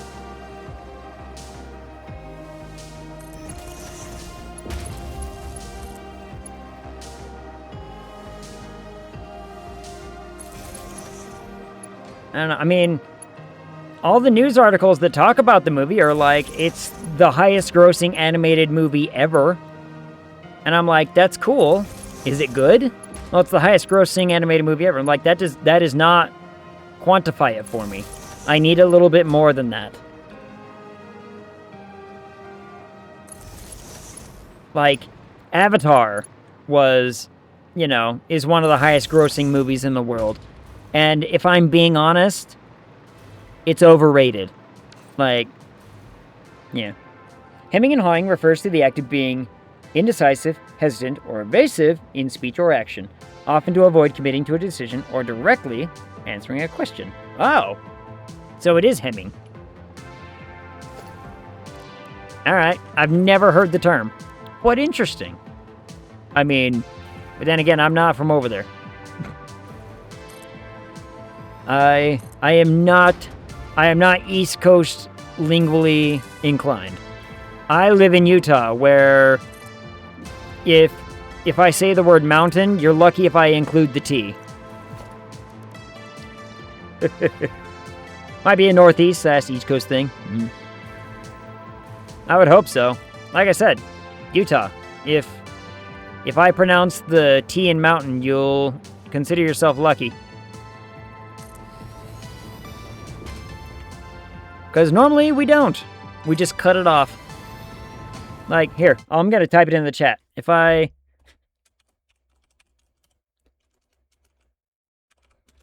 This is the name of a city in Utah. And if I were to ask you all to, like, pronounce it, I'm pretty certain you would all say the same thing. You're all like, yeah, that's hurricane. Nope. Nope. That's hurricane. That's how it's pronounced. Hurricane. Take off the E, in fact. It's like her-EH-CAN. Hurricane. Maybe even a CUN.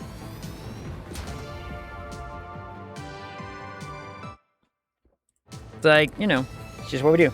Oh, is Louisville all over again? Oh, even worse. Here, do you want the worst one? Here, I'll type in the worst one. It goes a little something like this. Go ahead. Go ahead. Give me your best pronunciation guide.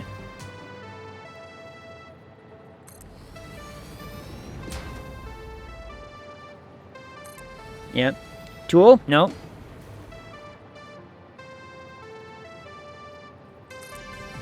Nope. You're missing a couple syllables, in fact.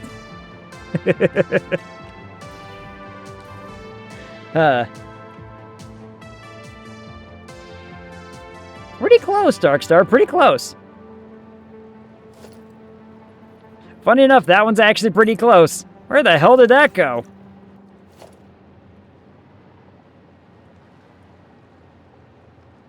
Does anybody see where that... Yeah, hello. Huh. Yep, that's closer, Toscan. It's Tuilla. Tuilla. That's where I used to work. Place sucks. Most people try either Tool or Thule. I don't know why Thule, but... Son of a bitch. Well, that's a popular one.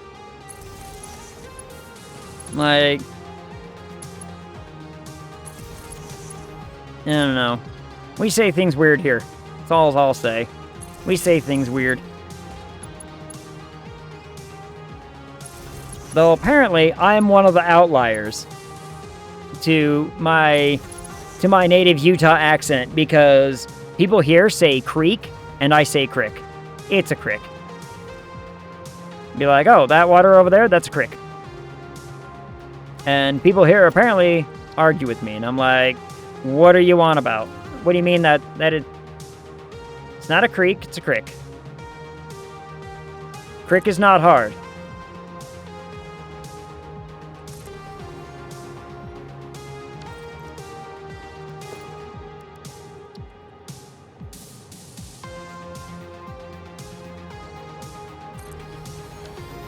But what do I know? Alright, only 8 more to go. Only 8 more to go. I think I can do this. I think I got this. We got essentially 30 minutes left. I'm falling.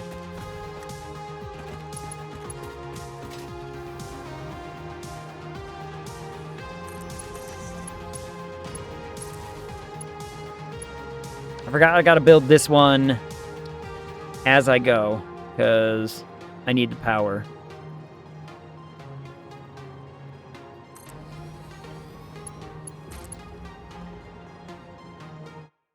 Whoops.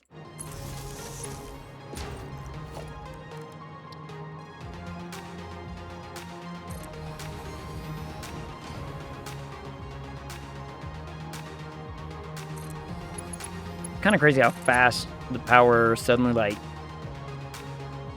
diminishes.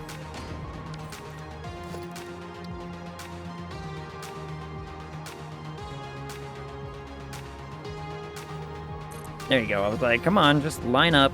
Line up.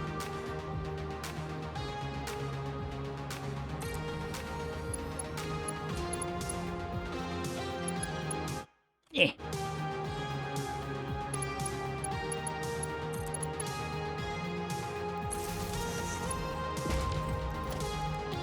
Now I can probably finish this one.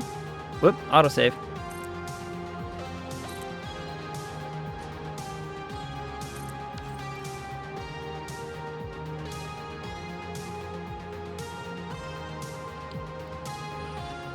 I just realized something.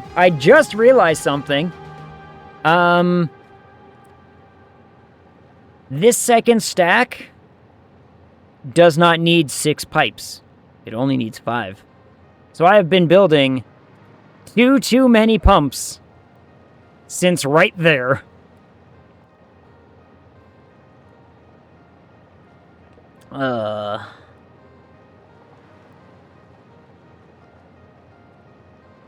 Because those are only rows of 5, not 6.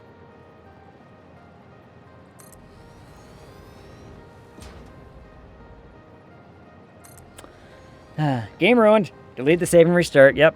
Burn it all down. Burn it all down. We're done here. We can't keep living like this. We're living a lie.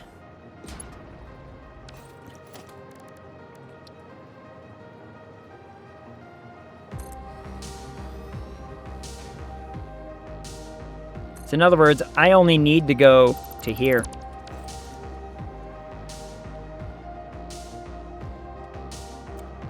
Well...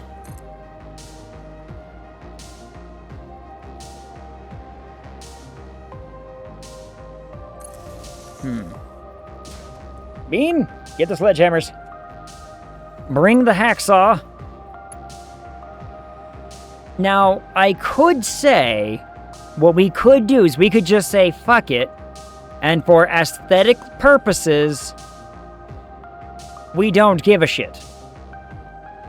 Maybe we just don't use that pipe. That's fine. But for aesthetic purposes, I kind of want to just keep doing as I'm doing. I kind of want to keep... I want a grid of these things. You know what I mean? Like...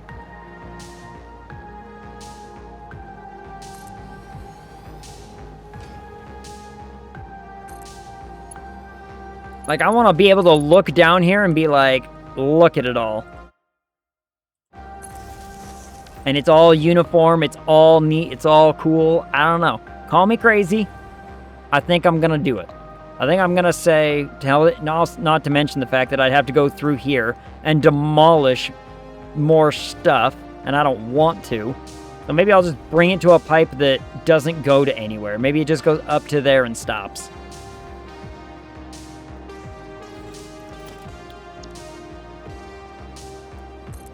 That being said, it would speed up my build process, though. But no. Rule of cool. The rule of cool takes precedent. If it's cool, you have to do it.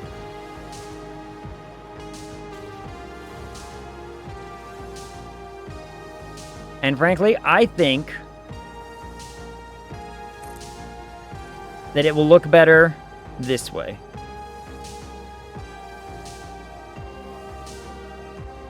There we go. I was like, I can't get that thing to line up proper.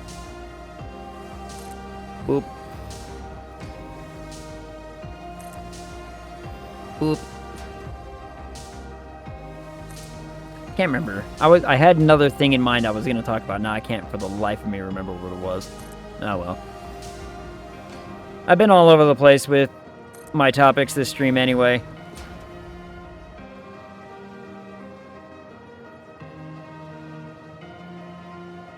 There it goes. I was like, why is this not lining up?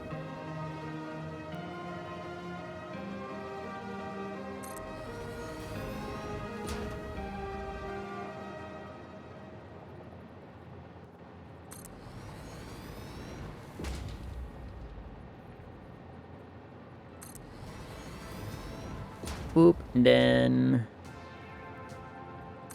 There we go. Da-da-da-da-da.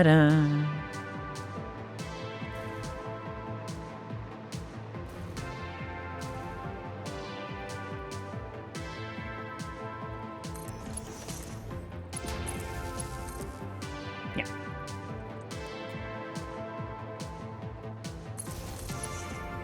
One of my mustache hairs fell off and was really bugging my lower lip.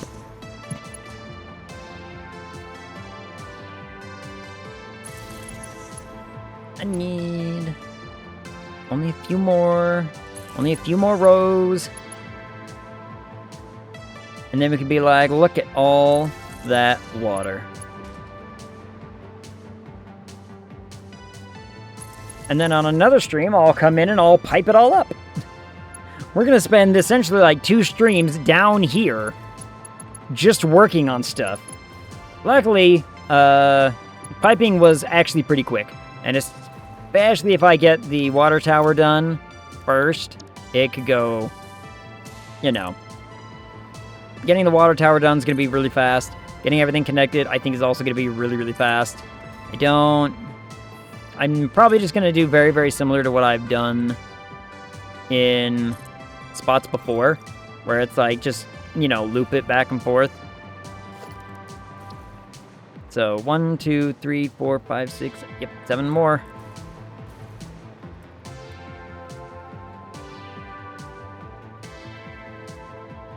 Is it 7 more?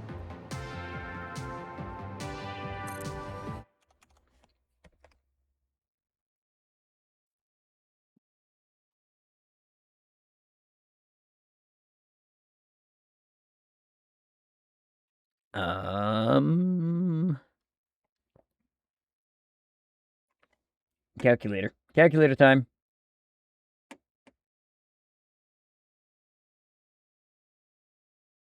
Eight. 1, 2, 3, 4, 5, 6, 7, 8. Yeah. 1, 2, 3, 4, 5, 6. Yeah. Oh, 6, not 7. Why did I say 7? 6. I'm losing my marbles. I'm losing it. I'm losing it. The brain is checking out, apparently. Maybe it was too monotonous. Maybe it was too monotonous. I don't know. I mean, it's certainly not as monotonous as, you know, as editing did all day to me. I was like, yeah, brain already kind of melty from video edits, but at least the video editing is like, again, I think I'm kind of far enough away from playing it that editing Silent Hill has been fun, because I'm like, oh yeah, now I remember when this happened and that was fun, and we did this and it was cool, you know. Wait till you figure out that you need to build 2 more sets of these. God, I hope not. God, I hope not. I mean, let's see. I did the calculations for how much Caterium I need. We are going to need... Where did it go? It's around here somewhere. Where did you go, Caterium? Another 212 refineries, making Caterium, which means about 43, 42 more water pumps at some point. I don't know. Like, I haven't done all the nice, clean math on that yet. Yeah, that's good. We were pretty frustrated at times with the game. Yeah, there were a few moments where I was like, this could be better. But generally speaking, it's been different with this one than other games that I've done to video, because I'm trying to keep as much of the story in the video as I can, which accounts for, like, big chunks, right? Like, I think this is the longest... This is a video that at one point had, like, a 5-minute uninterrupted cutscene, and I was like, alright, there's just me yammering on about stuff while story happens for 5 minutes. Which is fine. But it does make for long video. But I finished all of the first stream already. So, and that ended, remember when we were in we did the cornfield, or I can't say cornfield, wheat field, rice field, something like that. We did the field with all the scarecrows. And then we got to the house, and what's your bitch pushed us. That's about where that one kind of, like, ends. So I was like, that's actually a really good, like, you know, a good spot for a couple of videos to happen. The scarecrows were awesome. It was such a cool puzzle. I thought that was such a cool puzzle. To be like, oh, it's because it's so unique. It was unique to any other kind of scary game puzzle we played, which made me excited. So if I'm remembering right, we have to there's like a boss fight coming up in one of the parts, and then we go to the school. And the school was that was a time. There's going to be a lot of cuts that happen there, because there was a time where I was like, when we were running around the playground or whatever you want to call it, looking for the MacGuffin, and then we finally found the dumb MacGuffin in a place we had already looked for. We were like, you know, the small anatomy figure scaring you? Yep. That one got me a few times. I hate that thing. Still hate that thing. There was a moment where it popped up in this first video, and I was like, I remember this little rat bastard. But it happened a lot in the school one, where we're just like, it kept cropping up. It kept sneaking up on me somehow. The immovable, inanimate object continued to sneak up on me. Ugh. Well, that was the awful little thing that was. 1, 2, 3, 4. Only 4 more to go. We can do this. We can do this. But yeah, there was that time where we were running around in, like, the yard, and there was the big guy, and we were, like, trying to figure out where the MacGuffin was, and then we finally found the MacGuffin, and everyone was like, really? That's where it was hiding? Like, I'm pretty certain it was in a place that we had looked as well. We were like, we've already been over here and looked, and it just wasn't there, but we just didn't see the sparkly thing. In true, you know, video game fashion, where it's like, oh, look, the little... You see the little white blinking light, dumbass? It's right there. And we're like... Would have bet money that that blinking light wasn't there before.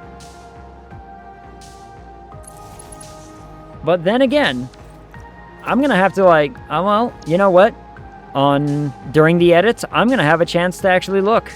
Because I argue that there are times where games do that, where they're like, the blinking light doesn't actually start until you read about the thing. Like, maybe you read something in a very specific spot, like maybe one of those school books where it's like, oh yeah, here's where the teacher hides his whatever, as I recall it. Maybe we had to read that before it decided to tell us that the thing is there. I wouldn't put it past the game, is all I'm saying. But I will watch. I will watch closely. Like a hawk. Yeah, I get what you're saying. And it could be. Because, like,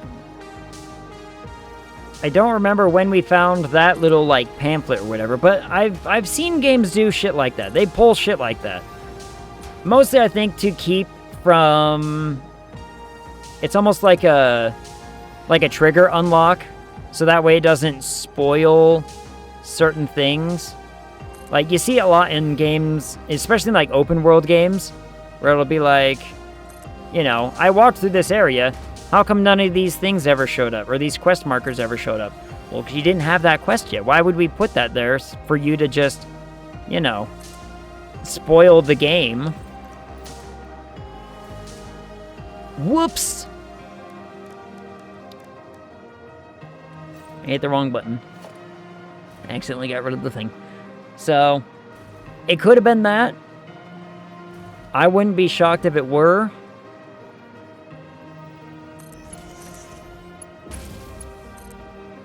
But I don't know. But then again, it didn't do anything like that. Remember when we found the shrine, and I learned later in the game that it's like, oh, the shrine is really important for a second playthrough. It didn't hide it from us. It let us actively go up to it, but it just didn't let us interact because we didn't have the thing. So I don't know. Or maybe I was bad at the video game. I'm willing to admit when I was wrong. I've done it before, and I'll do it again. Oop, there we go. It's when other people can't take accountability, that's when it pisses me off. You're like, I have zero aversion to being like, you know what? You're right, I was wrong on that. My bad. I will correct my knowledge base. Because I think learning is fun. But I have met people and I have worked with people, I've especially worked with people, who, for lack of a better term, are stubborn. And don't want to admit that, you know, maybe they were doing something. Like, I ran into this a lot at in a bunch of my jobs. When I put my foot down on, when I was managing the pizzeria, every single new hire that I had to train, one of the first instructions I ever gave them was, if you have a question, for the love of God, don't ask anyone else, just come ask me. I will tell you the right answer, because I would hate for you to get told one thing, only for me to have to correct you. Not to mention the fact that that also leads to the question of, well, how long have you been doing it wrong? Kind of, you know, it's like, I don't I don't care if you have questions. I don't care if you get something wrong. I will correct you. Like, understand that when I call you out for doing something wrong, it is just to tell you, hey, you're doing this wrong. Do it this way. Life will be easier. It's not rocket science. It doesn't need to be rocket science. We will not make it rocket science. It's making a pizza. And making a pizza, like, in the proper way and just throwing it in an oven, very workable, very doable. Also, keep track of your timers, because, you know, individualized timers for a pizzeria that doesn't have just the classic, you know, Domino's or Little Caesars conveyor belt system means we have to pay attention. So please, for the love of God, pay attention.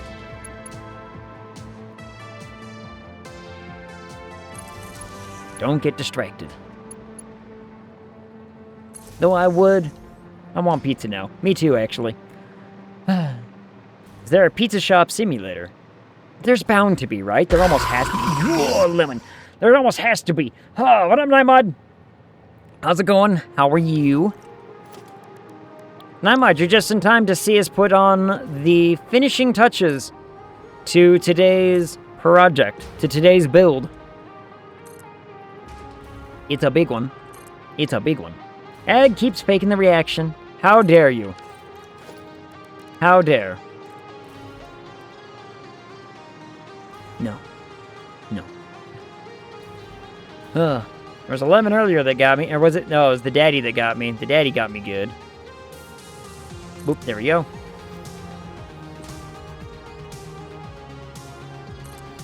I can't deny that I am getting a little, like, you know, not necessarily, like, what's the word? I'm not getting accustomed. I'm not getting averse to it either. But there's, like, a, you know, I can only react so much kind of feel, if that makes sense. Like, my energy levels are down. I'm trying to think of the right word for it. It's like, pizza shop manager. There is a pizza shop manager? Oh, Christ. How much is it? I'll play it. It's almost like I'm trying to think of the word. It looks terrible. Aw, man. It's one of the bad simulator ones. Ugh. Anyway, whatever. Nymod, how goes your Saturday? I know it's Saturday for you. I gotta keep track of everybody's Saturdays in my brain. From 2021, 3 user reviews, $9.99. Woof. Now, you know your pizza simulator game is bad when your game costs more than a pizza. Like, that game costs more than a pizza. Why wouldn't I just go get pizza? I think I'm gonna get sick. The cold is killing me. Oh no. Sick doesn't sound fun. I don't want to get sick either, actually. Sick would be bad right about now. Especially when I've got stuff I gotta do tomorrow. Nope, off center. Especially when I got stuff I gotta take care of tomorrow. You know what I mean?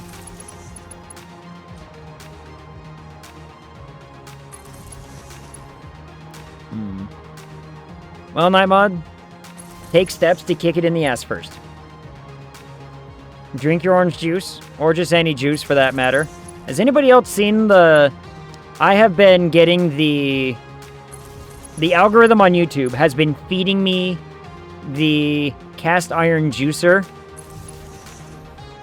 And I'm not gonna lie, if I had the dollars, I would buy this cast iron juicer. It looks incredible, and it looks so satisfying.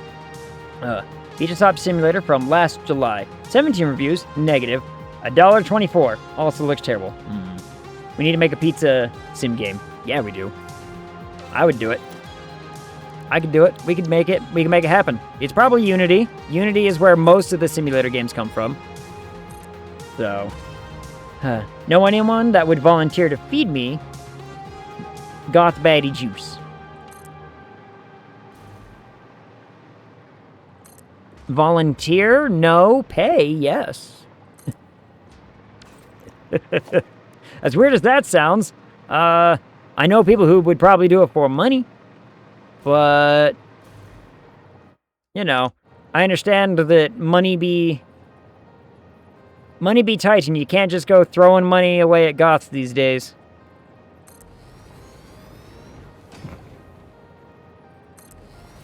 It sounds funnier after I said it.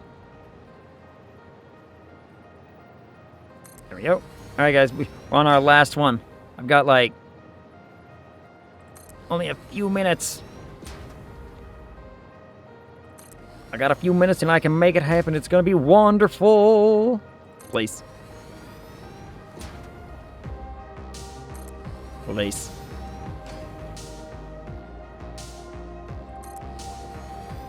Have Plague Bell's been playing Satisfactory still? Like, I wonder how they're doing on their build. I wonder how Eric and Brian are doing on what they've been working on. Nathan's been helping them out on it too. But, because last time I dipped in with one of theirs while they were doing it, they were doing aluminum a long time ago. Pizza restaurant. No, it depends on the price. Touche. Pizza restaurant Together from this past November 19th. Positive reviews, $14.99. Has a demo. Looks less like crap. I know exactly who I would try to wrangle in to play that demo. How long is the demo, though?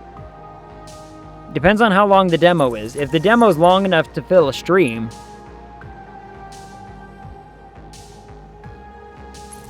I would probably play it. Now, I know exactly who I would wrangle in to be like, you're gonna come play this video game with me. And he would be like, why? And then I would tell him the name and he'd be like, God damn it. Actually, he wouldn't say that. He would say, gosh dang it. But you know what I mean. We all know what I mean. And look at that, everybody. 3 hours, 59 minutes, and 4 seconds. I mean, I did also get the wall done, so I'm gonna count that as well. But look at it. It's so much. The assets don't even load all the way. Oh. But I did it. I did it. All of our water pumps are built. The hard part is done. The hard part is there. Doesn't it look great? Oh, it looks fantastic. It looks so good. It actually, like the painstaking effort to make them as aligned as humanly possible, I think has worked out very much in our favor. No idea on demo length. Damn. Maybe I'll have to just give it a shot and see. But that is many, many a water pump. And it's all done. So now it's just a matter of piping. Now, piping might take a little bit longer, it might take less, I don't know. I don't think piping is going to be terribly crazy because of the first one we did, and we all kind of saw how that looked and how it panned out, so I think we could really manage to get it to look nice. But yeah, you see, the next 16, 15, something like that rows is only 5, not 6. So I don't need the top row of that at all. But I want the big squares, and I want it to look symmetrical, so I did it anyway. Even though I got all the way to, like, there before realizing it. I just didn't want to, like, come over here and break all this down. That was gonna frustrate me, so I didn't. Oh. It's coming along, though. It's looking fantastic. It's looking wonderful. And like I said, once all the pipes are actually done, then it's gonna look super nice, super clustered in there. But yeah, so we did it. I did it. I got the pumps done. We're only that much closer to water. In fact, the number in the title is wrong because I was only gonna do this one and that one, and then ended up adding that one, which adds even more to the problems, because I think it's now 126,000 water. So I could have changed that title a long-ass time ago. I didn't. Ugh. But yeah. Good times had by many, especially me and my monotonous building. But it's done. The effort Was worth it, is worth it, shall be worth it. Let's find a Radible, shall we? What do we got? I saw Dunk. I saw Dunk online. Normally we see BK on Fridays, but I don't see a BK, so... Let me, hold on, is he really in a... Alright, you know what, we're rating Dunk anyway. He's in a BRB at the moment, but I don't care. We're gonna bug it, we're gonna do it anyway. So, get the music back. Hold on. Go back to... here. Scroll. Here. Bring the music back. Alright. Let's figure... Let's get... There it goes. I don't know why that decided to do that, but let's get a quick schedule talk going. Monday, Metaphor. Tuesday, Figure It Out. Wednesday, Satisfactory. Easy enough as it goes. Thanks for stream. Have a good weekend. Good night, everybody. Thank you, Toscan, for coming and hanging out. Thank you, everybody, for coming and hanging out. Always sitting and chatting with me and doing the whatnot and, you know, just whatever. Darkstar, was great seeing you again. Hope to see you some more. We've missed you. What a game. What a game. Doesn't get much better than this, does it? Looking down on that visage of pure satisfaction.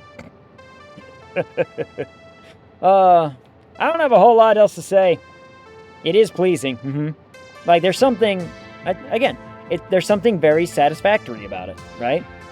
There's something just satisfying about looking down on that and be like, look at the symmetrical, look at how clean it looks good. The time, the effort, the build. Anyway, the timer's about to go. So everybody, until I see y'all again, talk to ya. Pleasant brain tickles. Exactly.